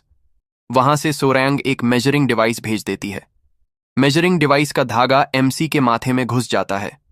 MC पूछता है, ये लाइन किस लिए है? चासा जवाब देती है, ये तुम्हारे सिर से जुड़ी है ताकि तुम्हारे कुल बैक को मापा जा सके। इसकी चिंता मत करो और जारी रखो। दूसरी तरफ सोरंग एमसी का रीडिंग देख रही होती है। सोरंग कहती है, ये 90 से ऊपर है चासा, चूंकि 100 एवरेज है, हमें जल्द ही रुकने की तैयारी करनी चाहिए। चासा कहती है, नहीं, ये और ऊपर जाएगा। जब रीडिंग अप्रोचेस 180 तो मुझे बताना। सोरेंग शॉक में, व्हाट? इसके बाद चासा पूछती है, क्या तुम्हें अभी कोई शारीरिक बदलाव महसूस हो रहा है? एमसी कहता है, खास नहीं। कुछ गलत है क्या? चासा कहती है, नहीं, यह सामान्य है। भले ही तुम अपना पूरा बैक, अपनी लाइफ फोर्स इस्तेमाल कर लो, तुम्हें कोई शारीरिक असामान्यता महसूस नहीं होगी। एमसी कहता है, यह राहत की बात है। जब तुमने कहा कि बैक लाइफ फोर्स है, तो मुझे लगा कि अगर मैंने इसे पूरी तरह इस्तेमाल कर लिया तो मैं बेहोश हो सकता हूं या कोलैप्स हो सकता हूं। लेकिन खैर, अगर कोई शारीरिक समस्या नहीं है। चासा कहती है, नहीं, कंप्लीट डिप्लीशन ऑफ बैक ज्यादा खतरनाक है, ठीक इसलिए क्योंकि इसके कोई शारीरिक लक्षण नहीं होते। फिर हमें सोरंग को दिखाया जाता है। वो देखती है और कहती है, नहीं हो सकता। आमतौर पर इसका सबसे ज्यादा लिमिट 130 के आसपास होता है। फिर हम इन दोनों के पास आते हैं। चासा कहती है, तुम्हारे बैग के पूरी तरह खत्म होने से ठीक पहले तुम अचानक से नाक से खून बहने लगोगे। तुम्हें उस सेंसेशन को याद रखना होगा जब तुम्हारी नाक से खून बहने लगे। यह बैग के पूरी तरह खत्म होने से पहले का ओनली वार्निंग साइन है। एमसी पूछता है, क्या होगा अगर मैं नाक से खून बहने के बाद भी पावर का इस्तेमाल करता रहूं? चासा बताती है, उसके बाद तुम बैग की बजाय अपनी होन, आत्मा से शक्ति खींचोगे। उस पल से तुम्हारी लाइफ स्पैन उस शक्ति के अनुपात में कम होती जाएगी। कोई भी बड़ा शारीरिक बदलाव जिसे तुम आसानी से महसूस कर सको नहीं होगा। कंप्लीट डिप्लीशन ऑफ बैक खतरनाक होता है क्योंकि यह तुरंत तुम्हारी लाइफ स्पैन को खत्म करना शुरू कर देता है। इसके बाद सोरंग कहती है, चासा, इसका 170 है। और फिर वह बढ़ने लगता है, 180, 190, 200। इसके बाद एमसी को नाक से खून बहने लगता है तो चासा उसके पास आती है और कहती है, अब रुक जाओ डियोजीन। इसके बाद एमसी रुक जाता है। चासा कहती है, बहुत अच्छा किया। क्या मेरे निर्देशों का पालन करना मुश्किल था? एमसी कहता है, फिजिकल ट्रेनिंग जितना मुश्किल नहीं था। फिर वह कहती है, गुड जॉब। और वह एमसी को रुमाल देते हुए कहती है, याद रखना, नाक से खून बहने का सेंसेशन यही ओनली वार्निंग साइन है। एमसी रुमाल ले लेता है। फिर चासा सोरंग से कहती है, क्या है फाइनल रीडिंग? सोरंग खुद शॉक में होती है। रुको, नहीं हो सकता। 274। चासा, तुमने कैसे जाना कि उस लड़के का बैक लिमिट इतना होगा? तुमने कैसे जाना कि यह इतना ज्यादा होगा? चासा उसकी तरफ देखती है और फिर कहती है, जिस वजह से डोजिन के पास औसत इंसान से कहीं ज्यादा बैक है, वह यह है कि उसने इनहेरिटेड विल किया है। एमसी कंफ्यूज होकर पूछता है, इनहेरिटेड विल? चासा कहती है, तुम्हारे दिवंगत माता पिता ने तुम्हारे लिए कोई बहुत अर्नेस्ट रिक्वेस्ट, गंभीर इच्छा की होगी, क्या ऐसा नहीं? यह सुनकर एमसी शॉक हो जाता है। वो हादसे का दिन, मेरे पापा ने कहा था, कृपया यीजिन का ध्यान रखना। फिर एमसी कहता है, मेरे पापा और मम्मी, उनकी मौत से ठीक पहले उन्होंने मुझसे कहा था कि अपनी बहन का ध्यान रखना। चासा कहती है, जब कोई मरने वाला शख्स गंभीरता से कुछ इच्छा करता है और अगर मरते वक्त उस शख्स का बैक उस व्यक्ति में बहता है जो उस इच्छा को पूरा करने का इरादा रखता है, तो इसे इनहेरिटिंग अ विल कहा जाता है। ये सब सुनकर एमसी अपना बनाया हुआ क्यूब उठाता है और सोचता है, ये वजन मेरे पापा और मम्मी से मुझे पास्ड ऑन हुआ। फिर चासा भी नीचे बैठ जाती है और एमसी का हाथ पकड़कर कहती है, इनहेरिटिंग एंड मेंटेनिंग बैक कभी आसान काम नहीं होता। ये वजन पूरी तरह से उस मेहनत का प्रतीक है जो तुमने अब तक की है। तुमने अब तक कितनी मेहनत की है, तुम्हारे माता पिता को यह सबसे अच्छा पता होगा। फिर अचानक से एमसी खड़ा हो जाता है और दौड़ने लगता है। वह पानी के पास आता है, पानी भरता है और अपने ऊपर डाल देता है। वह कहता है, आह आह आह आह, अचानक थोड़ा गर्म हो गया था। चासा उसे देख रही होती है। एमसी कहता है, आह, वह ताजगी दे रहा है। मुझे अब ऐसा लगता है जैसे मैं जी सकता हूं। फिर वह रुक जाता है और अचानक बहुत ठंड लगने लगती है जिससे वह कांपने लगता है। वह कहता है, मुझे माफ करना। अचानक गर्मी महसूस हुई तो मैंने खुद पर पानी डाल लिया। हाँ, यह असामान्य मौसम इन दिनों खराब है ना? मुझे लगता है हमारे ग्रह के साथ कुछ तो हो रहा है। चासा हल्की सी मुस्कान देती है। एमसी कहता है, तो हम क्या बात कर रहे थे? कुछ बैग की कुल मात्रा के बारे में? अगला ट्रेनिंग क्या है? आइए तुरंत शुरू करते हैं। फिर चासा कहती है, आज का ट्रेनिंग खत्म हो चुका है, अब बस तुम्हें घर जाने के लिए तैयार होना है। लेकिन तुम्हारी आंखों से रोने की वजह से जो सूजन है उसे कम करना बेहतर होगा, इससे पहले कि तुम जाओ। एमसी शॉक में कहता है, मैं तो बिल्कुल नहीं रो रहा था। अगले दिन सुबह सुबह वो फिर से ट्रेनिंग के लिए रेडी हो रहा होता है। उसकी बहन बर्तन साफ करते हुए पूछती है, ओपा, फिर से बाहर जा रहे हो? तुम्हारे कपड़ों से तो लग नहीं रहा कि तुम काम पे जा रहे हो। एमसी कैजुअली बोलता है, अब मैंने फिजिकल लेबर चूज किया है। बहन थोड़ा कंसर्न होके पूछती है, फिजिकल लेबर? कहीं रिस्की तो नहीं है ना? एमसी थोड़ा कंफ्यूज्ड और ऑकवर्ड होके बोलता है, दाव वो बस एक नॉर्मल सा काम है। फिर हंसते हंसते निकलता है। एनीवे, ओपा जा रहा है। बहन कहती है, ठीक है, जल्दी वापस आना। कल रात बारिश हुई थी तो ध्यान से जाना। एमसी निकल जाता है और बहन उसके बारे में सोचती है। फिर एमसी रास्ते में चलते हुए अपने मन में सोचता है, जो चाचा ने कहा था, तुम्हारे पेरेंट्स ही सबसे अच्छी तरह जानते हैं तुमने अब तक कितनी मेहनत की है। एमसी कहता है, जो बैग मेरे पेरेंट्स छोड़ के गए थे, और याद करता है चाचा की बात। अगर कोई इंसान जो मर रहा है दिल से कोई इच्छा मांगता है और उस वक्त उसके पास खड़ा इंसान भी वैसे ही दिल से उसकी इच्छा पूरी करना चाहता हो, तो मौत के उस मोमेंट पे उस इंसान का बैग उस दूसरे इंसान में ट्रांसफर हो जाता है। वो ट्रेनिंग याद करता है। इस प्रोसेस को ही कहते हैं carrying on the will. MC कहता है, सिर्फ मैं और ये जिन ही नहीं बचे हैं इस दुनिया में, बस ये जान लेना ही काफी है इस काम को शुरू करने के लिए। फिर एक ड्रोन बैरियर क्रिएट कर रहा होता है।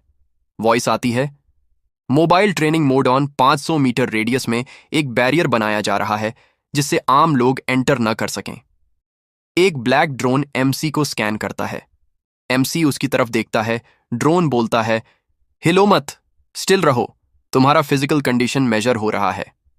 एमसी सोचता है, ये आवाज मैंने पहले भी कहीं सुनी है।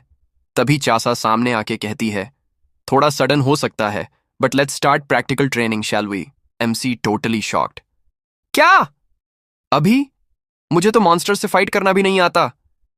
चासा कहती है, टेंशन मत लो, शुरू से ही मॉन्स्टर से फाइट नहीं करवाएंगे। फिर एक ब्लैक कैट तेज से आता है। चासा कहती है, आज मिस्टर डोजिन जिस चीज से लड़ेंगे वो है। कैट जंप करता है, ये क्यूट सा बच्चा। एमसी सोचता है, हाँ, ये तो वही बिल्ली है जो पहले भी मिली थी। चासा कहती है, तुमने इसे पहले भी देखा है ना? इसका नाम है दामसिल पियो। ये एक स्पिरिट बीस्ट है जो अंडरवर्ल्ड में क्रिमिनल्स से सच बुलवाने के काम आता है। अगर ये कैट किसी को काट लेती है तो बंदा सब सच बोल देता है, चाहे वो चाहे या नहीं। एमसी हैरान, सच में? ये क्यूट सी बिल्ली किसी को काट सकती है? चासा कहती है, चिंता मत करो, ये नॉर्मल ह्यूमंस को काट नहीं सकती, ना मॉकडूगी, ना स्पिरिट बीस्ट्स, ना गॉड्स। कोई भी इंसान को छूने के लिए बैग की प्रोटेक्शन ब्रीच नहीं कर सकता। पर कुछ एक्सेप्शंस हैं, उन्हें याद रखना। एमसी, ओ ओके, तो सेफ है, और कैट के साथ खेलने लगता है। तब चासा कहती है, लेकिन मिस्टर डोजिन अब इससे काटा जा सकता है। तुम्हारा बैग डिफेंसिव से कॉम्बैट एट्रीब्यूट में चेंज हो चुका है जब तुमने पहली फाइट में अपना वेपन समन किया था। एमसी, क्या मेरा बैग डिफेंस से कॉम्बैट में चेंज? तभी कैट उसे पंजा मार देता है और एमसी चिल्ला पड़ता है, बहुत दर्द हुआ। मेरी नजर बार बार चसानिम के स्टॉकिंग्स पे जा रही थी। ड्रोन फुल गुस्से में, क्या बोला बे? चासानिम के स्टॉकिंग्स के बारे में? क्या सच में मरना है? एमसी कैट से कहता है, छोड़ मुझे छोटी सी बिल्ली, दर्द हो रहा है। कैट म्याऊ करता है और गुस्सा हो जाता है। एमसी एकदम फ्रीज हो जाता है। चासा कैजुअली पूछती है, क्या मेरे स्टॉकिंग्स पे कुछ था? एमसी पसीने पसीने, हाँ, मैंने स्टॉकिंग्स के बारे में कब बोला? ड्रोन बोलता है, ओए, मेमोरी लॉस फेक कर रहा है क्या? मरना है तुझे। डैमसिल, काट डाल इसको। कैट मियावो करता है फुल अग्रेशन में। एमसी सोचता है, वेट, काट डालना? ये तो जोक है ना? चासा बोलती है, रिलैक्स, ये सिर्फ प्रैक्टिस है रियल फाइट से पहले। आज की ट्रेनिंग का गोल है इस कैट को सबड्यू करना।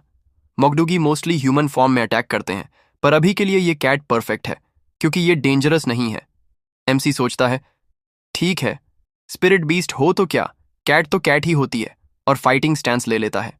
एमसी, आ जाओ। बिल्ली तो सिर्फ बिल्ली होती है। वो फाइट के लिए तैयार हो जाता है। बिल्ली भी तैयार होती है और फिर दोनों एक साथ जंप करते हैं। एमसी चिल्लाता है, आजा, बिल्ली तो आखिर बिल्ली ही होती है। बिल्ली, म्याव। थोड़ी देर बाद हम देखते हैं एमसी को बिल्ली ने अच्छे से धो दिया है। वो चुपचाप घुटनों के बल बैठा होता है। चासा कहती है, तुम्हें मेरी बात पूरी सुननी चाहिए थी। मैंने अभी तक ट्रेनिंग बैरियर को स्पैरिंग मोड में बदला ही नहीं था। एमसी, आई एम सॉरी, माफ करना। ब्लैक ड्रोन हंसते हुए कहता है, हाँ हाँ हाँ, बहुत अकड़ दिखा रहे थे, अब भोगो। हमारी डामसिल को हल्के में लेना छोड़ दो। चासा बिल्ली को गोद में उठाकर कहती है, शांत हो जाओ दमसिल पियो। मिस्टर डोजिन को अभी फाइटिंग की आदत नहीं है, इसीलिए थोड़ा धीरे चलो उन पर। बिल्ली बस म्याओ करती है और फिर चासा उसे नीचे रख देती है। अब चासा एक नया ड्रोन समन करती है और कहती है, इस बैरियर जनरेटर की इफेक्टिव रेंज है 100 मीटर और ये एक मोबाइल बैरियर है जो मिस्टर डोजिन के साथ चलेगा। इसके साथ तुम बिना किसी मूवमेंट लिमिट के फ्रीली फाइट कर सकते हो। अब मैंने ट्रेनिंग बैरियर को स्पैरिंग मोड पर सेट कर दिया है। स्पैरिंग मोड में शरीर एक अस्थायी रूप, इनकॉर्पोरियल फॉर्म में बदल जाता है, इसीलिए तुम एक दूसरे पर अटैक भी करो तो सिर्फ वो अस्थायी रूप ही नुकसान झेलेगा, और जैसे ही बैरियर हटेगा सब कुछ पहले जैसा हो जाएगा। तुम्हारा असली शरीर पूरी तरह से सुरक्षित रहेगा, इसलिए निश्चिंत रहो और अपने स्किल्स दिखाओ। एमसी सोचता है, ठीक है, चलो थोड़ा शांति से कोई स्ट्रैटेजी सोचते हैं। हाँ, बिल्ली से निपटने का एक ही तरीका है और वो है कैट टॉय फिशिंग रॉड। वो क्रिएट करता है। हम बिल्ली की आंखों में शिकार करने वाली चमक देखते हैं। सोरंग चिल्लाती है, ए ओ बुद्धू। ब्लैक ड्रोन चिल्लाता है, उसे जल्दी से छुपा लो। कैट फटाक से छलांग लगाकर एमसी के हाथ से टॉय छीन लेती है। उसके हाथ में बस खाली स्टिक रह जाती है। ब्लैक ड्रोन समझाता है, जब डैमसिल को कोई कैट टॉय दिखता है उसकी हंटिंग इंस्टिंक्ट्स वाइल्ड हो जाती हैं। कैट उछलती है सीधे एमसी की तरफ। एमसी डरते हुए चिल्लाता है, ये बिल्ली है या शैतान? आ! वो स्टिक फेंककर भागने लगता है और पीछे पीछे बिल्ली भी। ब्लैक ड्रोन, उसने डैमसिल की जंगली प्रवृत्ति जगा दी है। ये मूर्ख, इसको तो पिटना ही था। चासा, फिर भी लगता है अब ट्रेनिंग असली फाइट जैसी बन गई है। हम देखते हैं एमसी पूरी ताकत से दौड़ रहा होता है और कैट उसका पीछा कर रही होती है। व्हाइट ड्रोन जो एमसी के साथ है, अब तुम ज्यादा देर तक फुल पावर में भाग सकते हो। 3 हफ्तों की मेहनत बेकार नहीं गई। एमसी भागते हुए, चासा निम, नहीं, उससे भी ज्यादा जरूरी, मैं इस बिल्ली को कंट्रोल कैसे करूं? मैं इसे बेयर हैंड से नहीं हरा सकता। व्हाइट ड्रोन, ठीक है, अब मैं बताता हूं बैक से दुश्मन को कैसे सॉब्ड्यू करते हैं। पहले ही बताया था ना। मिस्टर डोजिन का बैक अब डिफेंसिव से कॉम्बैट एट्रीब्यूट में बदल गया है। स्क्रीन पर दिखाई देता है, will, determination, divinity. Drone, back की सुपरनैचुरल ताकतों के खिलाफ जबरदस्त डिफेंस है, लेकिन खुद से अटैक नहीं कर सकता। अगर बैक को फाइट में यूज करना है तो तुम्हें इसे इन 3 एट्रीब्यूट्स में बदलना होगा, विल, डिटर्मिनेशन और डिविनिटी। कैट उड़ते हुए एमसी के पास से गुजरती है। एमसी रुक जाता है और हाँफ रहा होता है। ड्रोन, पहला एट्रीब्यूट है विल। अगर तुम विल को लगातार ट्रेन करो तो कुछ समय के लिए तुम्हें मॉकडूगी जैसी फिजिकल पावर मिल सकती है, जिसमें अगिलिटी और रिफ्लेक्सेस पीआईओ जैसे होंगे। एमसी, क्या मैं ये विल एट्रीब्यूट अभी यूज कर सकता हूं? आवाज आती है, बिल्कुल नहीं। एमसी चिल्लाता है, पहले मुझे जीतने का कोई तरीका सिखाओ, बाकी की थ्योरी मैं घर जाकर पढ़ लूंगा, बस उसका प्रिंट आउट दे देना। ड्रोन, हाँ, चलो ऐसा ही करते हैं, सही रहेगा। तभी बिल्ली की गुर्राहट सुनाई देती है। एमसी देखता है, बिल्ली अपने मुंह से बीम फायर कर देती है। एमसी मुश्किल से डॉज करता है। कैट धीरे धीरे उसकी तरफ बढ़ रही होती है। एमसी शॉक में, वो बिल्ली मुंह से बीम फेंक रही है। ड्रोन, डैमसिल पियो एक स्पिरिट बीस्ट है, उसके पास ईवल को नष्ट करने और डीमंस को वश में करने की पावर है। अगर तुम दूसरा एट्रीब्यूट डिटर्मिनेशन की ट्रेनिंग तुरंत शुरू करो तो तुम भी वैसे ही कम्बैट स्पेल्स चला सकते हो जैसे अभी डैमसेल ने किया। तब तुम एलिमेंट्स जैसे फायर, लाइटनिंग और विंड को कंट्रोल कर सकोगे। डिटर्मिनेशन ट्रेन करके तुम टेलीकिनेसिस और ऑब्जेक्ट प्रोजेक्शन जैसे स्पेल्स भी यूज कर सकोगे। कैट अपने मुंह में एनर्जी इकट्ठा करता है और उसके सामने जो पानी था उसे गर्म करके भाप में बदल देता है, जैसे उसने फायरबॉल जुत्सु चलाया हो। एमसी देखता है और बोलता है, हो, पूरा पडल एक ही शॉट में सूख गया। ड्रोन: लेकिन डिटर्मिनेशन एट्रीब्यूट के लिए कई सालों की सख्त ट्रेनिंग चाहिए। स्पेल्स और एलिमेंटल अटैक्स यूज करने में बहुत एनर्जी लगती है। सुपरनैचुरल एबिलिटीज को रियल कॉम्बैट में इफेक्टिवली इस्तेमाल करना इतना आसान नहीं है, इतना कि मिस्टर डो जिन भी डिटर्मिनेशन एट्रीब्यूट का प्रॉपर यूज अभी नहीं कर पा रहे। एमसी: नो, बस वो थ्योरी बाद में किसी बुक में लिख देना। अभी के लिए प्लीज मुझे ये बताओ कि उस बीम शूट करने वाली बिल्ली को तुरंत कैसे रोकूं। ड्रोन: आई एम सॉरी, ये मेरा पहली बार है किसी को प्रैक्टिकल कॉम्बैट सिखाते हुए, इसलिए थोड़ा ज्यादा एक्सप्लेन कर गया। सीन: वो कैट धीरे धीरे एमसी की तरफ बढ़ रही होती है। ड्रोन की आवाज: विल और डिटर्मिनेशन जैसे एट्रीब्यूट्स फिलहाल यूज करना मुश्किल है, इसलिए मैं तुम्हें एक ऐसा एट्रीब्यूट सिखाता हूं जो मिस्टर डोजिन को अभी के अभी डेस्ट्रक्टिव पावर दे सकता है, डिटर्मिनेशन एट्रीब्यूट के कॉम्बैट स्पेल्स के बराबर। MC: just tell me already. Scene: drone MC को स्कैन करता है। Drone: final third attribute, divinity attribute. Drone continues: जैसा कि मैंने पहले मेंशन किया था, ये डिविनिटी एट्रीब्यूट अगर सही से यूज किया जाए तो यह भी डिटर्मिनेशन एट्रीब्यूट के पावरफुल स्पेल्स के बराबर एबिलिटीज दे सकता है। एमसी ऑलमोस्ट क्राइंग: प्लीज, बस एक्सप्लेन मत करो और हेल्प करो। कैट धीरे धीरे एमसी डोजिन की तरफ आ रहा होता है। उसके चारों तरफ फायर जल रही होती है, माहौल इंटेंस है। ड्रोन बोलता है, द थर्ड एट्रीब्यूट, डिवाइन, एक ऐसा एबिलिटी है जिससे तुम अपने बैग का इस्तेमाल करके फिजिकल ऑब्जेक्ट्स को रियलिटी में मटेरियलाइज कर सकते हो। एमसी को अचानक याद आता है, फर्स्ट फाइट में जब मैंने एक फायर आर्म बनाया था। ड्रोन: यस, तुम पहले ही इसे एक बार इस्तेमाल कर चुके हो। ये एट्रीब्यूट अक्सर गार्डियंस ऑफ द सोल इस्तेमाल करते हैं बैक इन्फ्यूज्ड वेपन्स बनाने के लिए, जो मॉकडूगी को डैमेज दे सकते हैं। अब कैट एक स्पेल कास्ट करता है। एमसी शॉक्ड रह जाता है क्योंकि उस स्पेल से कैट का एक बड़ा पंजा निकलता है। एमसी डरते हुए, बट वेट, क्या ये सीरियसली डेंजरस नहीं है? ड्रोन उसे शांत करता है, घबराओ नहीं, ट्रेनिंग बैरियर के अंदर जो भी इंजरी होगी वो बाहर निकलते ही पूरी तरह हील हो जाएगी। एमसी दिल पर हाथ रखते हुए, मतलब अगर हमारा शरीर अंदर फट भी जाए तो भी हम मरेंगे नहीं? ड्रोन: हाँ, मरोगे नहीं, लेकिन तुम्हें यह जरूर महसूस होगा कि हाथ पांव फट रहे हैं। कैट का पंजा सीधा एमसी पर आ जाता है और जोर से टकराकर वो दूर उछल कर गिरता है। उसका शरीर कांप रहा होता है। कैट फिर से एक और पंजा मारने के लिए तैयार होता है। एमसी मन में सोचता है, डैम, मैं हमेशा डॉज नहीं कर सकता। मेरा शरीर अब साथ नहीं दे रहा, अब तो किसी भी तरह से हिट लेना ही पड़ेगा। वो अपने को रेडी करता है और इस बार जब कैट हमला करता है, एमसी एक शील्ड मटेरियलाइज कर लेता है। शील्ड उसे बचा लेता है, लेकिन वो थोड़ा घिसटता हुआ पीछे चला जाता है, पर शील्ड को कुछ नहीं होता। ड्रोन पास आता है। दूसरी तरफ सोरंग देख रही होती है। ओ, नॉट बैड। चासा भी इंप्रेस होकर, वेल डन मिस्टर डोजिन। ड्रोन समझाता है, बिना किसी डिफेंसिव टेक्निक के भी तुमने डमशिल के अटैक को ब्लॉक किया था, जिस तरह से तुमने आयरन प्लेट बनाया था। डिवाइन ठीक एक टेक्निक जैसा काम करता है। कॉम्बैट में यूज करके ये विल एट्रीब्यूट की जगह एक पार्शियल सब्स्टिट्यूट बन सकता है।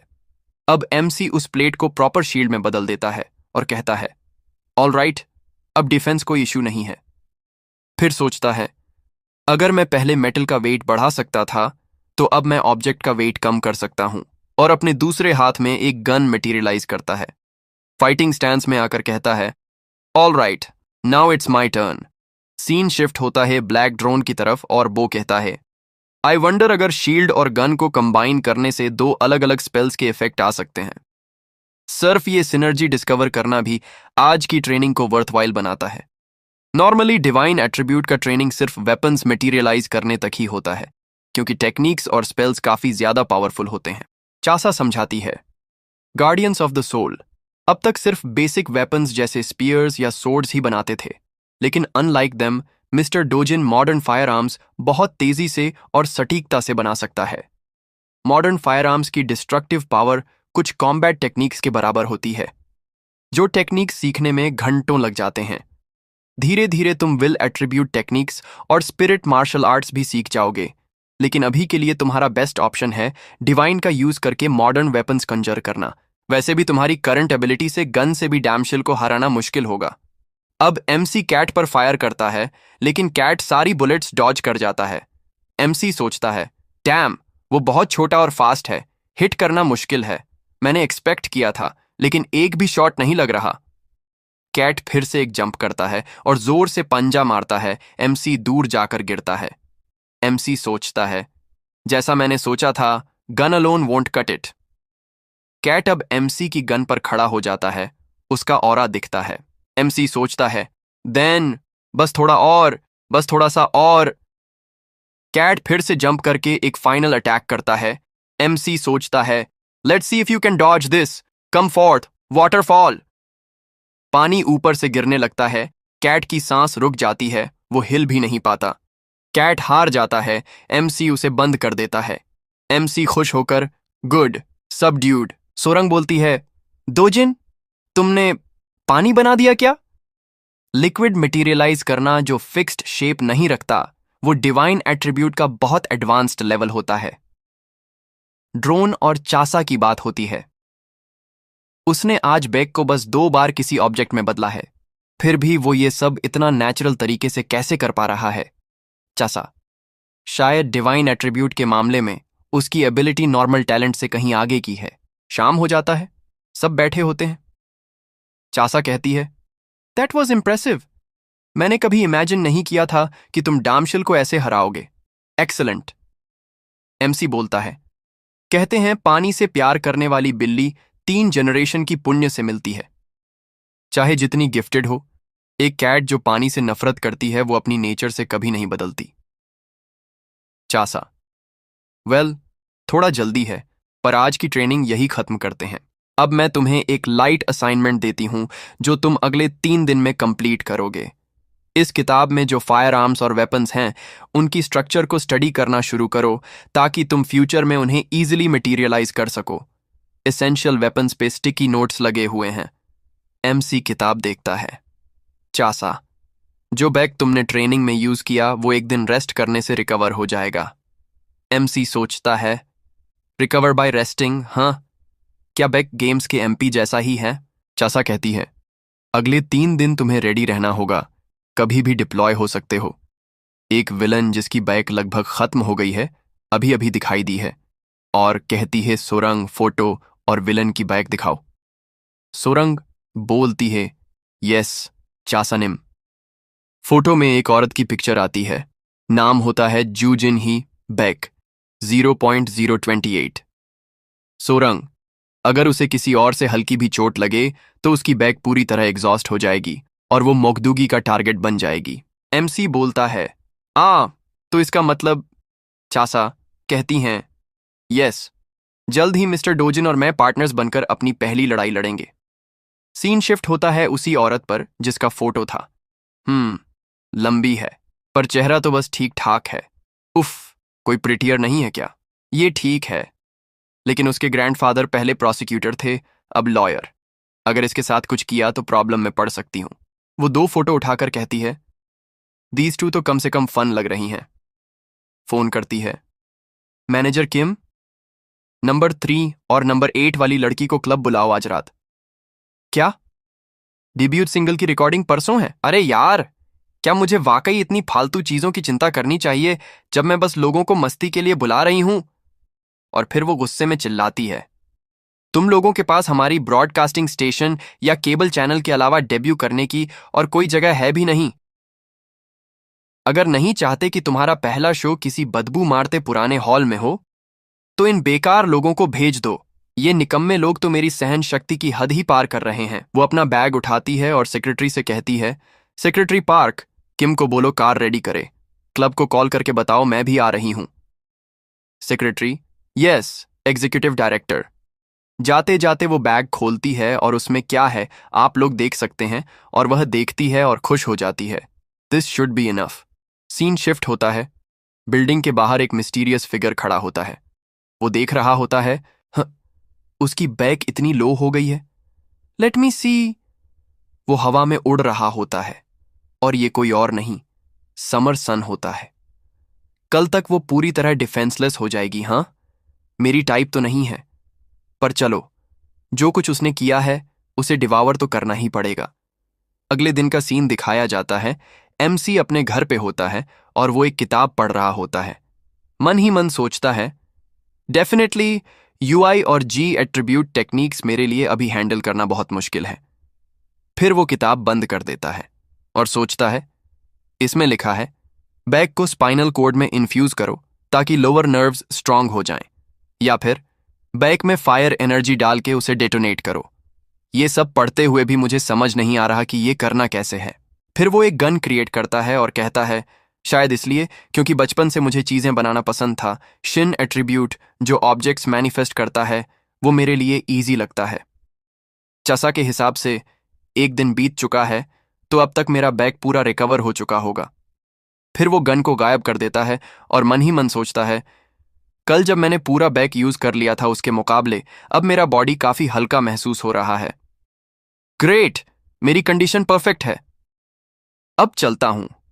तभी उसके सामने उसकी सिस्टर आ जाती है। एमसी शॉक में, और उसकी सिस्टर भी सरप्राइज हो जाती है क्योंकि एमसी सूट पहने हुए होता है और रात में कहीं जा रहा होता है। वो पूछती है, रात के बीच में कहाँ जा रहे हो ओप्पा, और ये सूट क्यों पहना है? एमसी ऑकवर्डली बोलता है, वेल, एक दोस्त के ग्रैंडफादर के फ्यूनरल में जा रहा हूं। सीधी बात, वो झूठ बोल रहा होता है। सिस्टर कहती है, हाँ, तुम्हारे पास दोस्त हैं ही कहाँ ओप्पा? एमसी बोलता है, नहीं, एक नया फ्रेंड बना है रिसेंटली। सिस्टर पूछती है, क्या नाम है उसका? एमसी कहता है, पायो डमसिल। वैसे भी मैं निकल रहा हूं, देरी हो जाएगी, तुम पहले सो जाना। सिस्टर कहती है, ओके, उनको मेरी तरफ से कंडोलेंसेस कह देना। एमसी कहता है, श्योर, और चला जाता है। सिस्टर सोचती है, दमसिल, क्यूट नाम है। सीन शिफ्ट होता है। एक बड़ी सी बिल्डिंग दिखाई जाती है, शायद होटल हो सकता है। चासा और एमसी दोनों एक टेबल पे बैठे होते हैं। एमसी काफी नर्वस लगता है। चासा कहती है, ज्यादा नर्वस मत हो। एमसी अपना चेहरा मैगजीन से छुपा लेता है। I am not nervous. Chasa हंसी में बोलती है, टेबल तो काफी हिल रहा है, पहली बार तो नहीं है तुम्हारा मोगदूगी से लड़ना, राइट? एमसी कहता है, तब तो मैं बस बेकार ही खींच लाया गया था, बिना कुछ जाने लड़ लिया। चासा बताती है, टारगेट जल्दी ही आने वाला है, खुद को शांत करो। एमसी सोचता है, सही बात है, अब घबराने का कोई फायदा नहीं है। फिर उसकी नजर मैगजीन में एक आउटफिट पे पड़ती है। यार, सब कुछ इतना महंगा क्यों है? एक आउटफिट 2 महीने के जितना है। वेट, ये डिजाइन तो एग्जैक्टली वही है जो चासा ने पहना है। वो पूछता है, तुम्हारे आउटफिट्स हर बार चेंज होते हैं, जब भी मिलते हैं तुम्हें ये सब कपड़े कहां से मिलते हैं? चासा बताती है, मेरे डिवाइन रेल्म की सेक्रेटरी बनाती है, ऐसे कपड़े जो इस जमाने के फैशन से मैच करते हैं। एमसी को याद आता है ड्रोन वाली वॉइस और कहता है, ओह, वो ट्रेनिंग वाली वॉइस, क्या वो ही? चासा कहती है, हाँ, एक बच्ची है, सोरंग, उसे इस जमाने के कपड़ों में बहुत इंटरेस्ट है। वो कई फैशन मैगजीन्स पढ़ती है, उनके डिजाइन्स को स्पेल से मैनिफेस्ट करती है और मुझे लाकर देती है। एमसी बोलता है, ओह, तो तुम्हारे सारे कपड़े स्पेल से बनाए जाते हैं। और सोचता है, वैसे ये मैगजीन भी काफी स्टाइलिश है, मुझे पसंद आ रहा है। एमसी कहता है, तुम्हारा सेक्रेटरी कपड़ों का काफी अच्छा चॉइस करता है। चासा खुश होकर कहती है, हो थैंक यू, मैं सोरंग को बोल दूंगी, वो सुन के बहुत खुश होगी। फिर चासा कहती है, वो आ गया, मोगदूगी का प्रे इस बार, एक इंसान जिसने अपने लाइफ में बहुत ज्यादा ईविल डीड्स की हैं। एमसी पूछता है, कहाँ? चासा कहती है, होटल एंट्रेंस की तरफ देखो। दो लोग का शैडो दिखाई देता है। चासा बोलती है, राइट वाली औरत, उसका नाम है जू जिन ही, एज 39। वो स्योंगहो एमसीई की मैनेजिंग डायरेक्टर है, एक बड़ा मीडिया और एंटरटेनमेंट कंपनी जो केबल ब्रॉडकास्टिंग से ग्रो हुई है। उसका फादर चेयरमैन है। एमसी पूछता है, और उसके साथ जो आदमी है? चासा कहती है, उसका करंट प्रे। ये प्रे उन बुरे कामों की शुरुआत है जो उसने किए हैं। वो अपने एजेंसी से एस्पायरिंग सेलिब्रिटीज को चूज करती है, उन्हें डेब्यू या टीवी चांस का प्रॉमिस देती है, उनके साथ खेलती है और फिर उन्हें डिस्कार्ड कर देती है। सबसे बड़ी ईविल एक्ट तब होती है जब वो उन्हें डिस्कार्ड करती है। मीडिया मैनिपुलेशन से उनका करियर डिस्ट्रॉय करती है। स्कैंडल्स, ड्रग्स, गैम्बलिंग और प्रेशर के नीचे उनकी जिंदगी तबाह होती है या वो अपनी जान ले लेते हैं। एमसी बोलता है, तो वो औरत भी, क्या उसका बैग भी खत्म हो गया है जैसे काउंसिलमैन का? चासा कहती है, हाँ, एक स्ट्रांग और प्योर ह्यूमन बैग भी अपनी रोशनी और प्रोटेक्शन पावर खो देता है जब वो बुरे कर्म करते जाते हैं। जब लाइफ टाइम के इविल डीड्स का थ्रेशहोल्ड क्रॉस हो जाता है तो वो मौकदुगी का प्रे बन जाते हैं। चाहे मौकदुगी आए या ना आए, जू जिनही की मौत तो कंफर्म है। रूम 1202 इस होटल के अंदर रात 3:15 से 3:30 के बीच। फिर वो खड़ी हो जाती है। हमारे पास 30 मिनट्स हैं। चलो डोजिन, उसका पीछा करते हैं। अभी तक मोकदुगी ने बैरियर ओपन नहीं किया है तो थोड़ा वक्त है। लिफ्ट में वो औरत और लड़का चढ़ते हैं। तभी एक आवाज आती है, एक्सक्यूज मी। एमसी और चासा भी लिफ्ट में चढ़ जाते हैं। चासा पूछती है, क्या हमारा रूम भी 12th फ्लोर पे है? एमसी कंफ्यूज्ड होकर कहता है, what a room? Yes, 12th floor.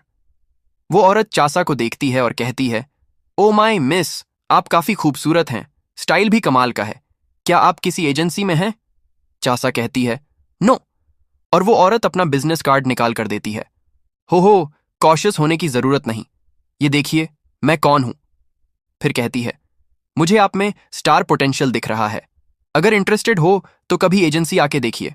चासा smile करती है, एमसी का हाथ पकड़ती है और कहती है, thanks for the offer, but मुश्किल होगा। ये जो आदमी है ये मुझसे शादी करने वाला है। शादी के बाद एंटरटेनमेंट एक्टिविटीज मुश्किल होती हैं।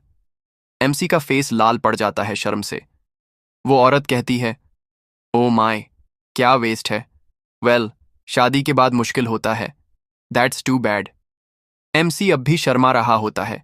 वो औरत उस लड़के से कहती है, ओ राइट, अपनी स्किन का ख्याल रखो, स्मोकिंग बंद करो थोड़े दिन, मैं तुम्हें रॉयल कॉफी का CF दिलवा दूंगी। लड़का बोलता है, रॉयल? रियली? कॉफी? पर रॉयल कॉफी तो नए मॉडल के साथ एड लॉन्च कर चुकी है, तुम्हारा एक्स। वो औरत स्माइल करते हुए कहती है, उसकी बात कर रहे हो? वो सून गैम्बलिंग स्कैंडल में फंस जाएगा, खत्म हो जाएगा। लड़का शॉक्ड, रियली? गैम्बलिंग? मुझे तो उससे ऐसा एक्सपेक्ट नहीं था, पर तुम्हें कैसे पता? वो कहती है, इस इंडस्ट्री में ऐसा क्या है जो मुझे नहीं पता? एमसी सोचता है, तो इस तरह वो अपने प्रे से काम निकलवा के उन्हें बर्बाद करती है। लिफ्ट 12th फ्लोर पे पहुंचती है। वो लोग एक तरफ चले जाते हैं, एमसी और चासा दूसरी तरफ।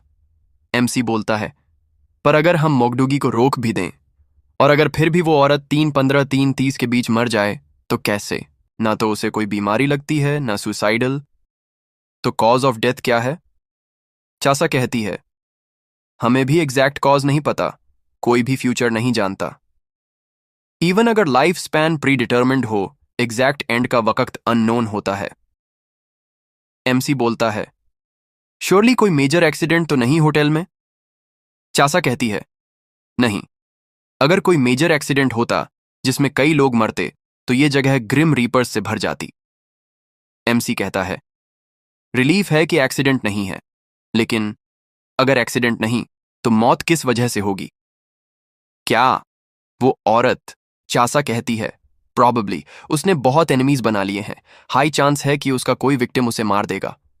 एमसी रुक जाता है, वेट अ मिनट, अगर ऐसा है तो उसके विक्टिम्स में से कोई कहीं छुप के उसे मारने का प्लान तो नहीं बना रहा? हमें उसे रोकना होगा, अगर कोई किलर बनने जा रहा है तो। चासा उसकी तरफ मुड़ती है। तब दो जिन, तुम्हें डिसाइड करना होगा, एमसी बोलता है।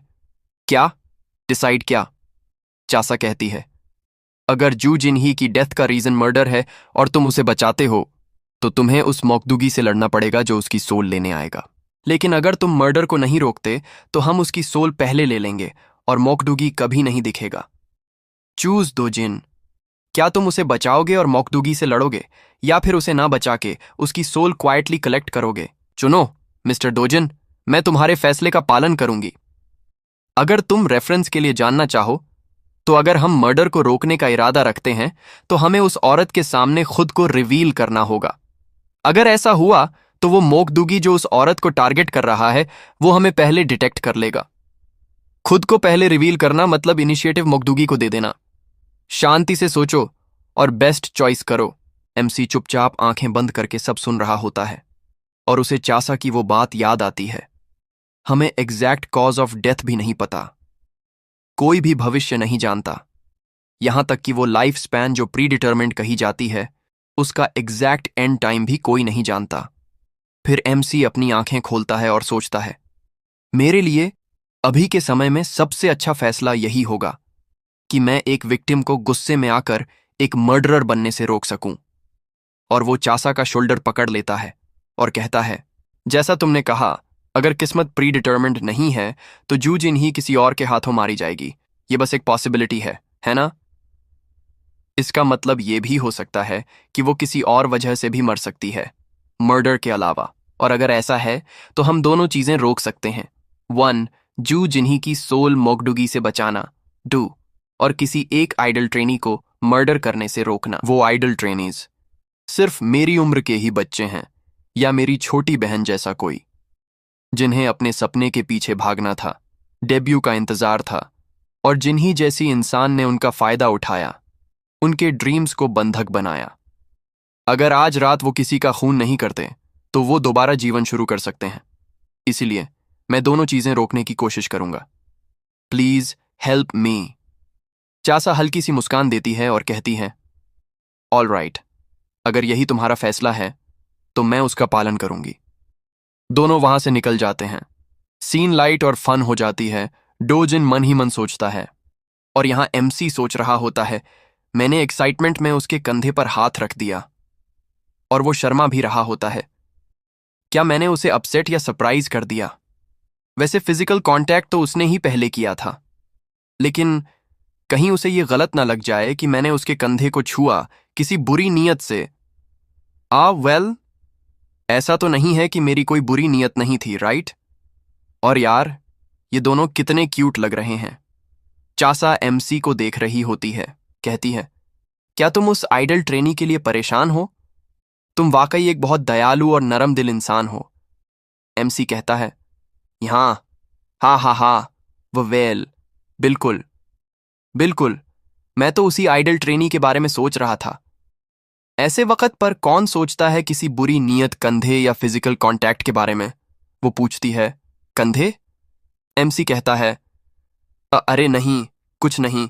और फिर पूछता है, तुम लोगों के दिमाग पढ़ तो नहीं सकते, राइट? चासा थोड़ा टीज करते हुए कहती है, चाहो तो ट्राई कर सकती हूं। डोजिन घबरा के बोलता है, नो प्लीज डोंट। फिर चासा सीरियस होकर कहती है, मिस्टर डोजिन, तुम्हारा अच्छा दिल तुम्हारी सबसे बड़ी ताकत बनेगा मौकदुगी के खिलाफ। पीक, वो शक्ति जो ईविल स्पिरिट्स को रोकती है, उसकी प्योरिटी तुम्हारे अच्छे या बुरे कर्मों पर निर्भर करती है। अगर तुम अपना दिल साफ रखोगे तो तुम्हारा बैक स्ट्रांग होगा। प्लीज अपने अच्छे दिल को बनाए रखना, वही गुड हार्ट धीरे धीरे तुम्हें स्ट्रांग बनाएगा।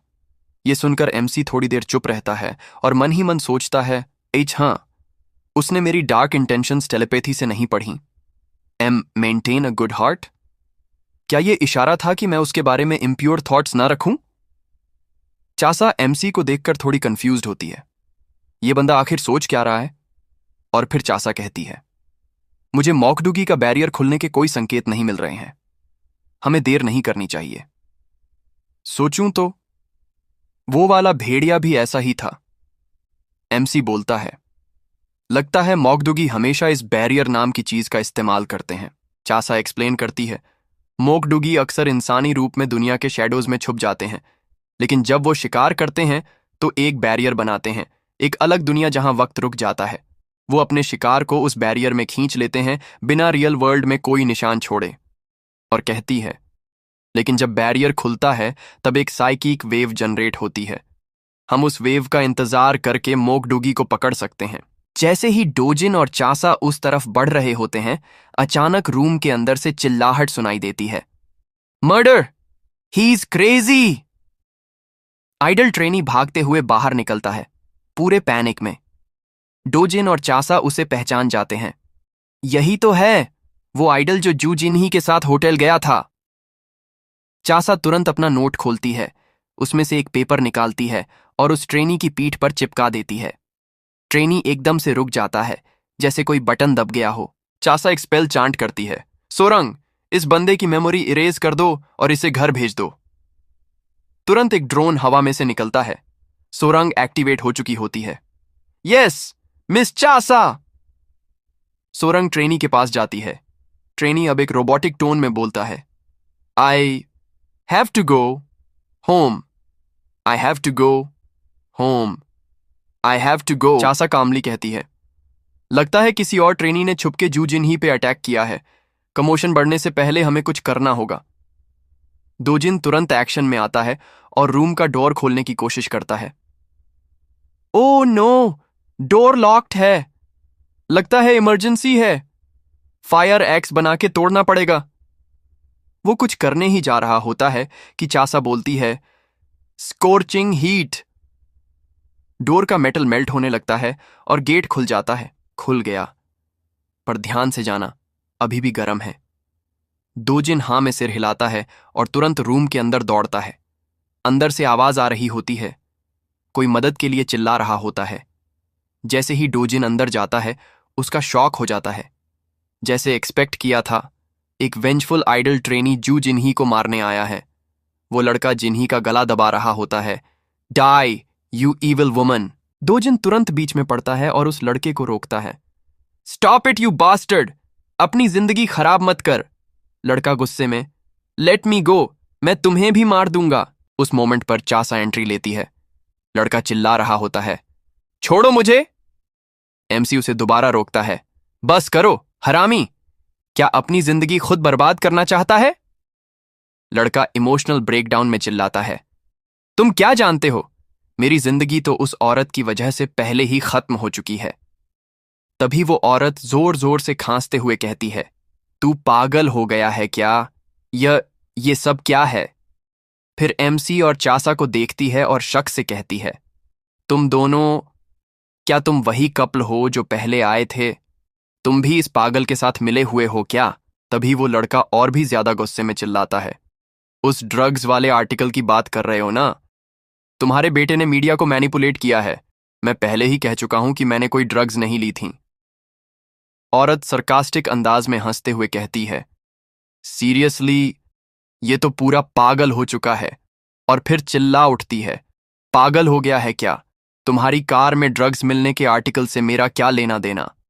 लड़का फिर चिल्लाता है, मैं सबूत ढूंढ लूंगा, ये भी प्रूव करूंगा कि तुम्हारे बेटे ने मीडिया को कैसे मैनिपुलेट किया।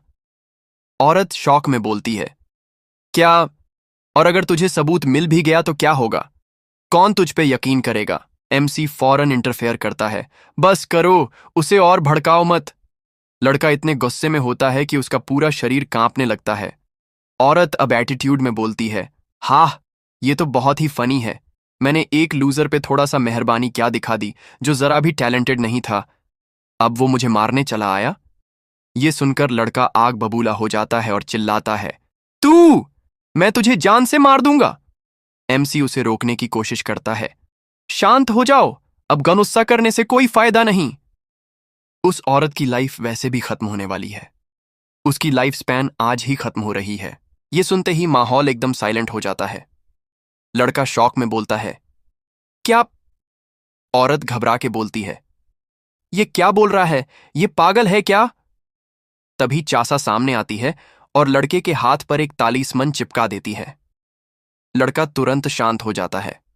औरत डर के चिल्लाती है, क्या हो रहा है इसे? ये अचानक ऐसे क्यों बिहेव कर रहा है? तुम लोग हो कौन? तुम्हारा असली मकसद क्या है? चासा इशारा करती है और एमसी बोलता है, हम अंडरवर्ल्ड की तरफ से आए हैं। औरत कंफ्यूज हो जाती है। क्या अंडरवर्ल्ड? फिर हंसते हुए बोलती है, हा हा हा, क्या तुम लोग प्रोसिक्यूटर हो? इतनी यंग और प्रिटी हो, जरूर बहुत हार्ड स्टडी की होगी। अगर मेरे अगेंस्ट जाने की सोच रही हो तो मैं टॉप लॉ फर्म्स के लॉयर्स, प्रोसिक्यूटर्स और चीफ प्रोसिक्यूटर तक ले आऊंगी। तुम संभाल पाओगी सब? तुम डिस्ट्रिक्ट कोर्ट से लेकर सुप्रीम कोर्ट तक खींची जाओगी। उसमें क्या बचेगा तुम्हारा? चासा बेहद कामली बोलती है, वो नहीं होगा।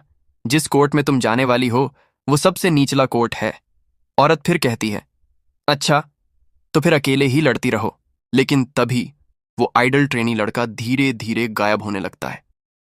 औरत शौक में चिल्लाती है, वो लड़का गायब हो रहा है। एमसी समझ जाता है, ये मौकदुगी की बैरियर है क्या? चासा औरत के सामने आ जाती है और एमसी से कहती है, मेरे सामने एक बैक शील्ड बना दो, इतना बड़ा कि 3 लोग कवर हो जाएं। मुझे किलिंग इंटेंट महसूस हो रहा है। बालकनी के उस पार से चासा एक पेपर निकालती है और औरत के माथे पर चिपका देती है। हिलना मत, वरना मोगदुगी तुम्हारी आत्मा छीन लेगा। औरत बेहोश हो जाती है। चासा कहती है, मैं इसे हॉल में भेज दूंगी सेफली। एमसी शील्ड बनाता है। चासा उस औरत को उठाकर शील्ड के पीछे रख देती है। एमसी बोलता है, शील्ड तैयार है अब। लेकिन तभी एक तेज नाइफ आता है और शील्ड में टकराकर अंदर घुस जाता है। एमसी शॉक्ड रह जाता है।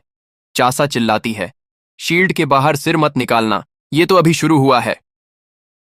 नाइफ्स इतनी तेजी से आने लगती हैं कि शील्ड धीरे धीरे टूटने लगता है।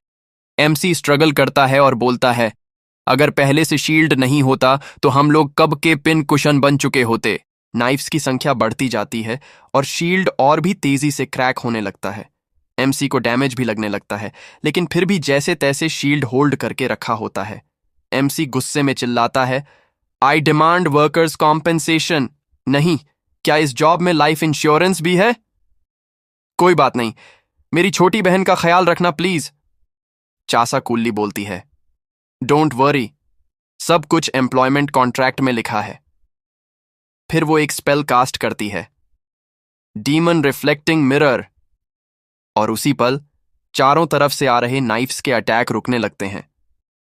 चासा कहती है, ये ब्लेड्स स्वालो से भी तेज मूव कर रहे हैं। इंटरसेप्ट करो सारे तेजी से उड़ने वाले ब्लेड्स को जिनकी लेंथ 10 मीटर से कम है। जैसे ही नाइफ्स उस मिरर से टकराते हैं, भारी एक्सप्लोजन होता है। फिर जैसे ही वो एक्सप्लोजन थमता है, एमसी थका हुआ सा बोलता है, हां, खत्म हो गया क्या?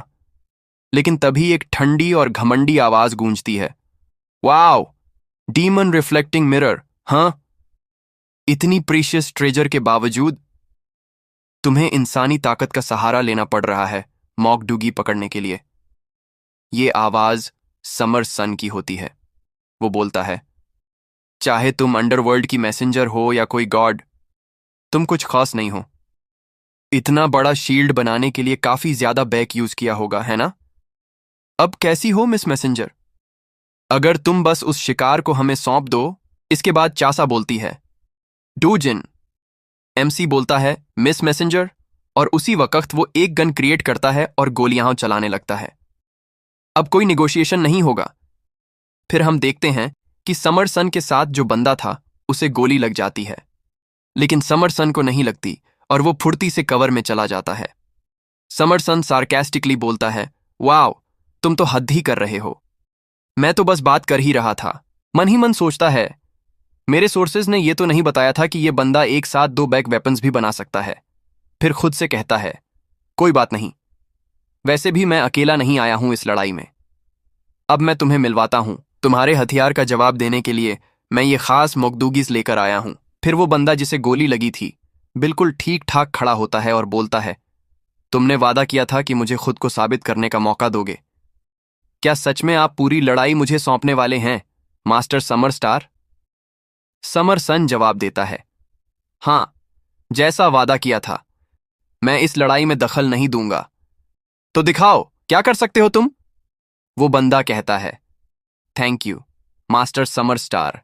और तभी उसके पूरे शरीर में अजीब अजीब सूजन और उभार आने लगते हैं और उसके शरीर से एक चूहा नीचे गिर जाता है। एमसी हैरान हो जाता है। चूहे? नहीं, ये नहीं हो सकता। फिर वो सारे चूहे बोलते हैं, हर एक बुलेट की पावर वाकई जबरदस्त है, लेकिन तब भी हर गोली से सिर्फ एक चूहा मरेगा। और अब हम देखते हैं बहुत सारे चूहे। वो सब चिल्ला रहे होते हैं, अब से तुम्हें अपनी बची हुई गोलियां गिन गिन कर चलानी होंगी। गिनो उन्हें, गिनो, गिनो। हालांकि इससे कोई फर्क नहीं पड़ेगा। एमसी कवर में होता है, गन पकड़े हुए तैयार। चूहे फिर चिल्लाते हैं, क्योंकि तुम्हारे पास हमें सबको मारने के लिए गोलियां कभी काफी नहीं होंगी, कभी नहीं होंगी, नहीं होंगी, नहीं होंगी। और सारे चूहे एक साथ हमला कर देते हैं। एमसी उन चूहों पर गोली चलाने लगता है। बहुत ज्यादा चूहे हैं, हम गन से इन्हें सबको नहीं रोक सकते। एक चूहा चिल्लाता है, अपनी गन यूज करो, शील्ड को उड़ाओ, शील्ड को उड़ाओ, गन यूज करो। काफी सारे चूहे गोलियों से मरने लगते हैं, लेकिन उसी बीच में एक जादुई स्पेल बन जाता है और वहां से एक शक्तिशाली अटैक आता है। एमसी उसे रोकने की कोशिश करता है, लेकिन वो स्ट्रगल कर रहा होता है। तभी चासा एक पेपर निकालती है और शील्ड पर चिपका देती है, और वहां अचानक एक प्रोटेक्शन बैरियर बन जाता है। अब चूहे उस बैरियर से आगे नहीं जा पा रहे होते और बोल रहे होते हैं, ये क्या है, ये क्या है? ये तो कोई डिफेंस बैरियर है, इसने हमें पीछे धकेल दिया, लेकिन ये कमजोर है, इसे कुतर डालो, बस कुतर डालो। सीन शिफ्ट होता है। चासा बताती है, जो डिफेंस बैरियर मैंने एक्टिव किया है वो जल्दीबाजी में बनाया गया एक सिंप्लीफाइड बैरियर है, तो इसकी ड्यूरेबिलिटी बहुत कमजोर है। चासा बोलती है, यह बैरियर जल्दी ही टूट जाएगा, मैं सामने वाले कमरे में थोड़ा मजबूत डिफेंस बैरियर लगा दूंगी। तो अभी के लिए चलो वहां पीछे हटते हैं। यह सुनकर एमसी तुरंत कहता है, यस। और फिर हम देखते हैं कि सारे चूहे चिल्ला रहे होते हैं, इस तरह का डिफेंस बैरियर जो बिना बैग के बना हो, मैं इसे एक झटके में चबा डालूंगा। जी नो, जी नो, इसे चबा डालो, ये बहुत कमजोर बैरियर है, इसे काट डालो। इसके बाद हम देखते हैं कि एमसी और चासा कमरे से बाहर निकल जाते हैं और चासा उस औरत को भी अपने साथ ला रही होती है। उधर एमसी मन में सोच रहा होता है, इतनी बड़ी चूहों की फौज, इससे कैसे लड़े? सीन फिर से चूहों की तरफ कट होता है। वो चिल्ला रहे होते हैं, भागने से कुछ नहीं होगा, नहीं चलेगा, नहीं चलेगा, चाहे तुम कितनी भी कोशिश कर लो, तुम जो भी इस्तेमाल करो हमें रोकने के लिए, मैं सब कुछ अपने आगे के दांतों से चबा डालूंगा, मैं इसे चबा डालूंगा अपने सामने के दांतों से। उधर समरसन वहीं खड़ा होता है और एमसी और चासा तेजी से दूसरे कमरे की ओर दौड़ते हैं। चासा दरवाजा तोड़कर अंदर घुसती है और चूहे उस बैरियर को तोड़ने की कोशिश कर रहे होते हैं। एमसी अंदर बंदूक ताने खड़ा होता है और घबराकर बोलता है, अब क्या करें? क्या तुम वो मिरर यूज नहीं कर सकती जो पहले किया था इन चूहों के झुंड को रोकने के लिए?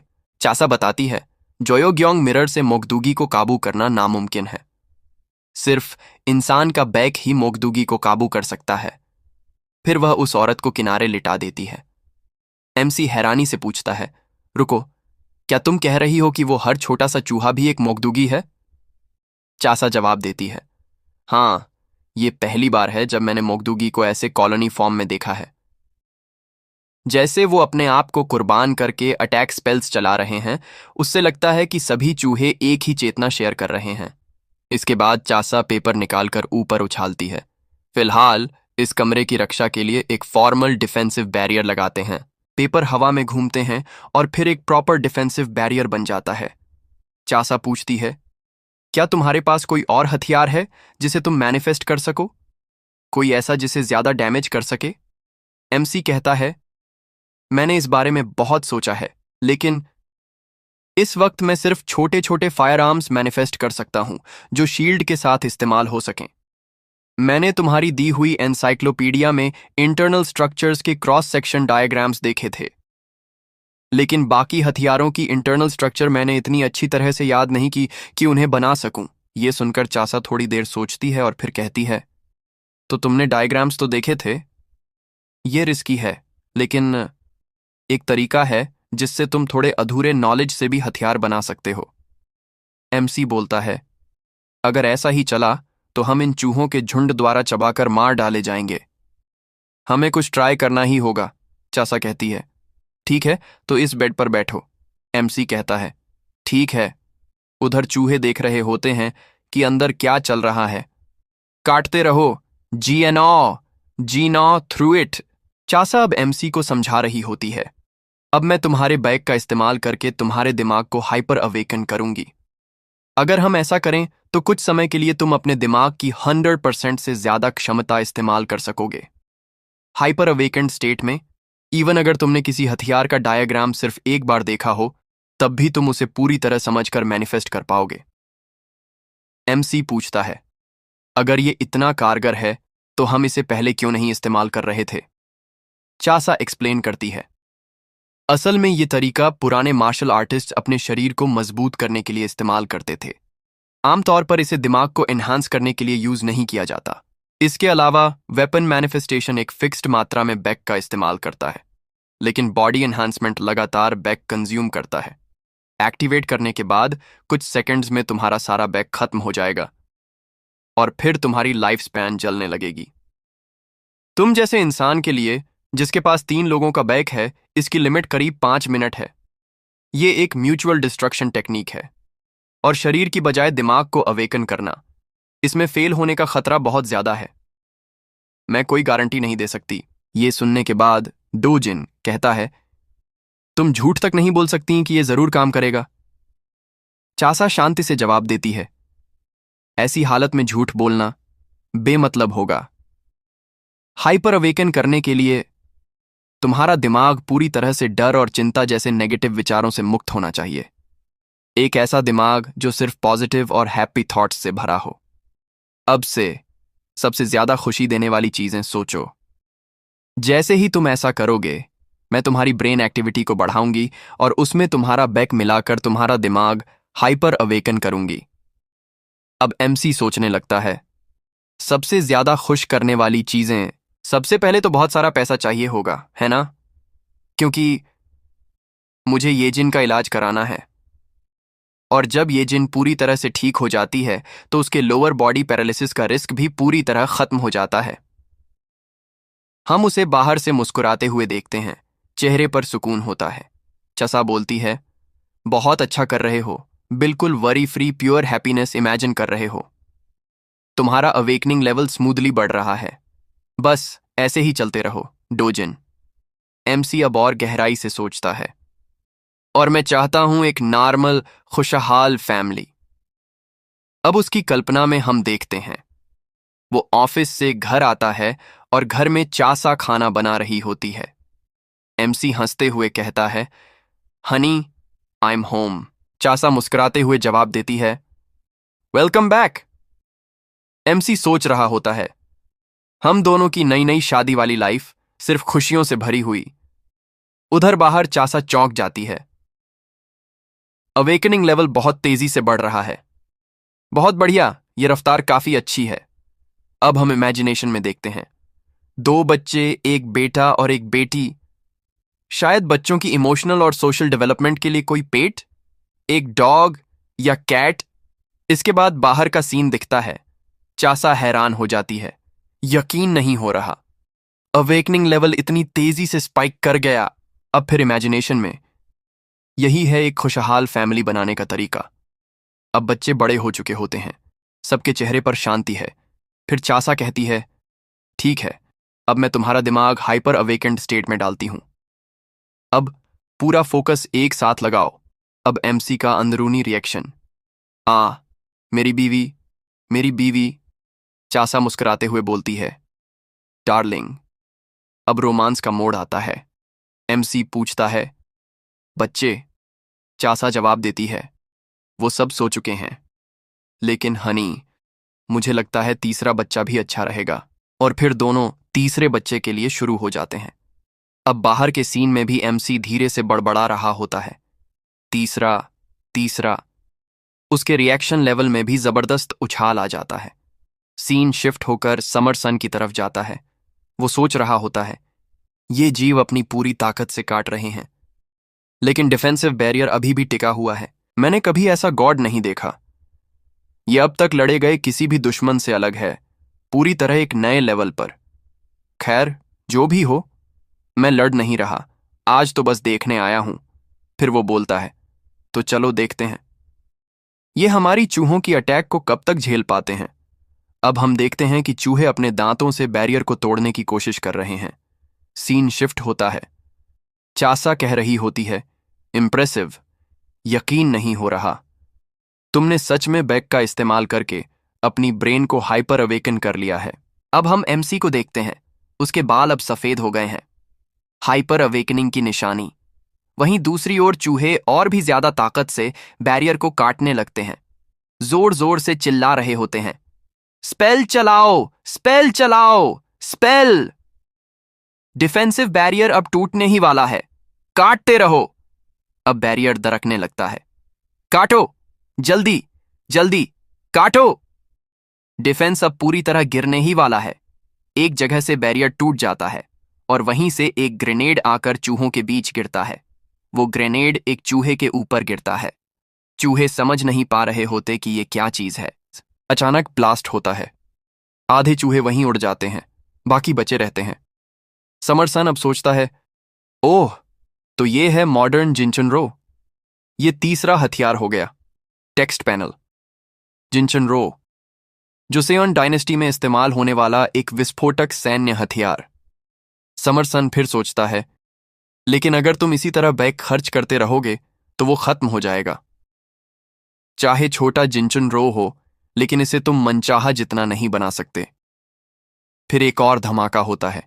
समरसन सोचता है, हमारे लिए असली खतरा सिर्फ बैग से बने फ्रैगमेंट ही हैं।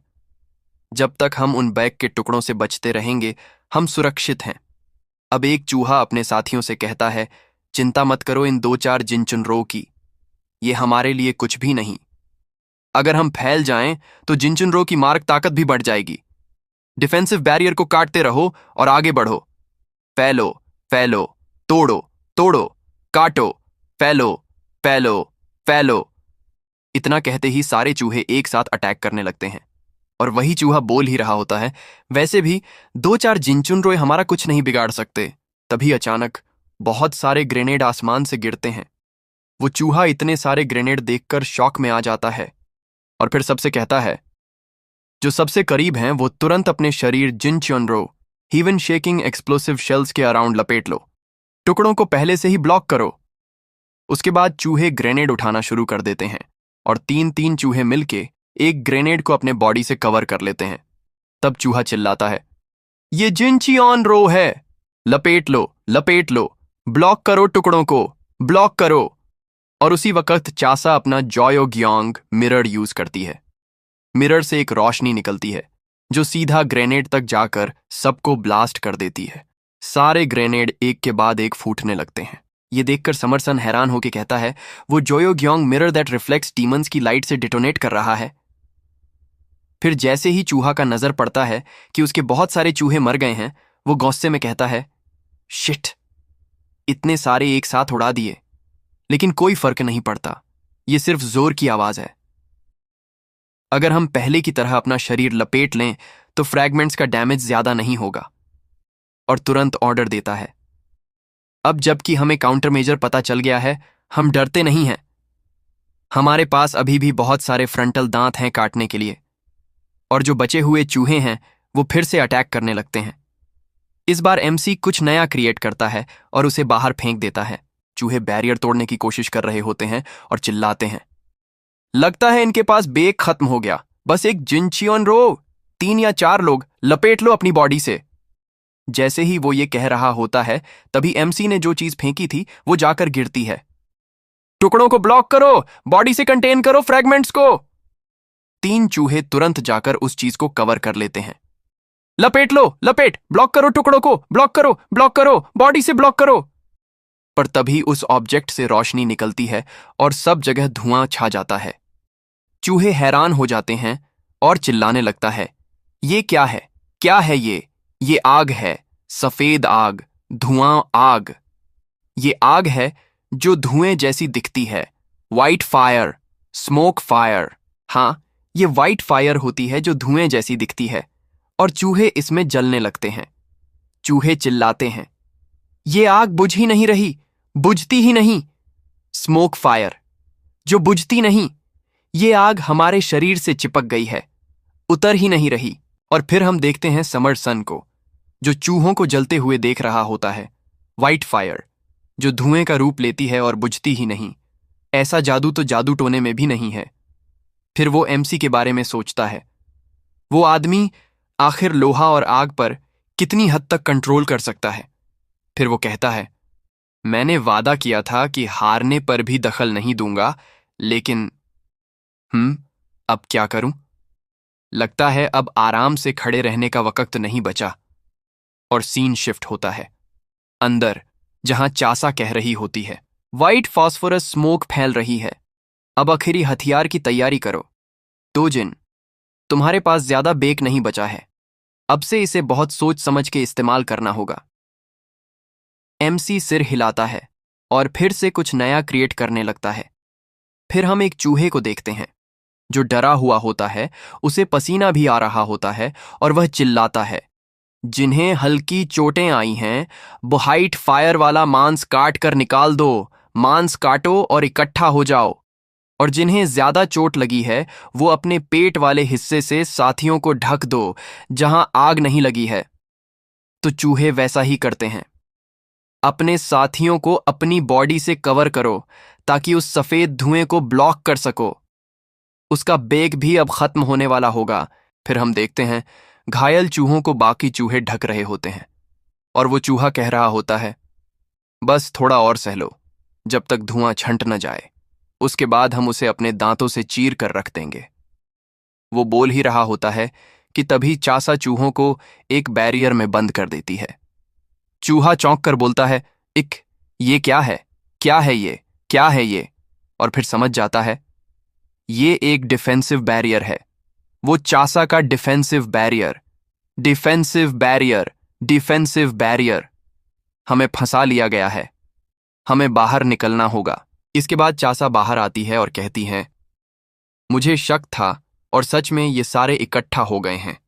अगर ये आम चूहे होते जो सिर्फ सर्वाइवल इंस्टिंक्ट से चलते तो अब तक भाग चुके होते, लेकिन इनके पास ऐसा प्राइड है जो मुसीबत में भी पीछे नहीं हटता। और एक कॉलोनी की तरह, एक ही कॉन्शियसनेस के साथ जो एक लक्ष्य के लिए व्यक्तिगत सैक्रिफाइसेस देने को तैयार है, तो ये ऐसा निर्णय ले सकते हैं। चूहे को और पसीना आने लगता है और वो कहता है, सीधे जाल में ही चले आए। तो ये हमें फंसाने की कोशिश कर रहे हैं, एक लोकलाइज्ड डिफेंसिव बैरियर को हमारे ऊपर पलट कर।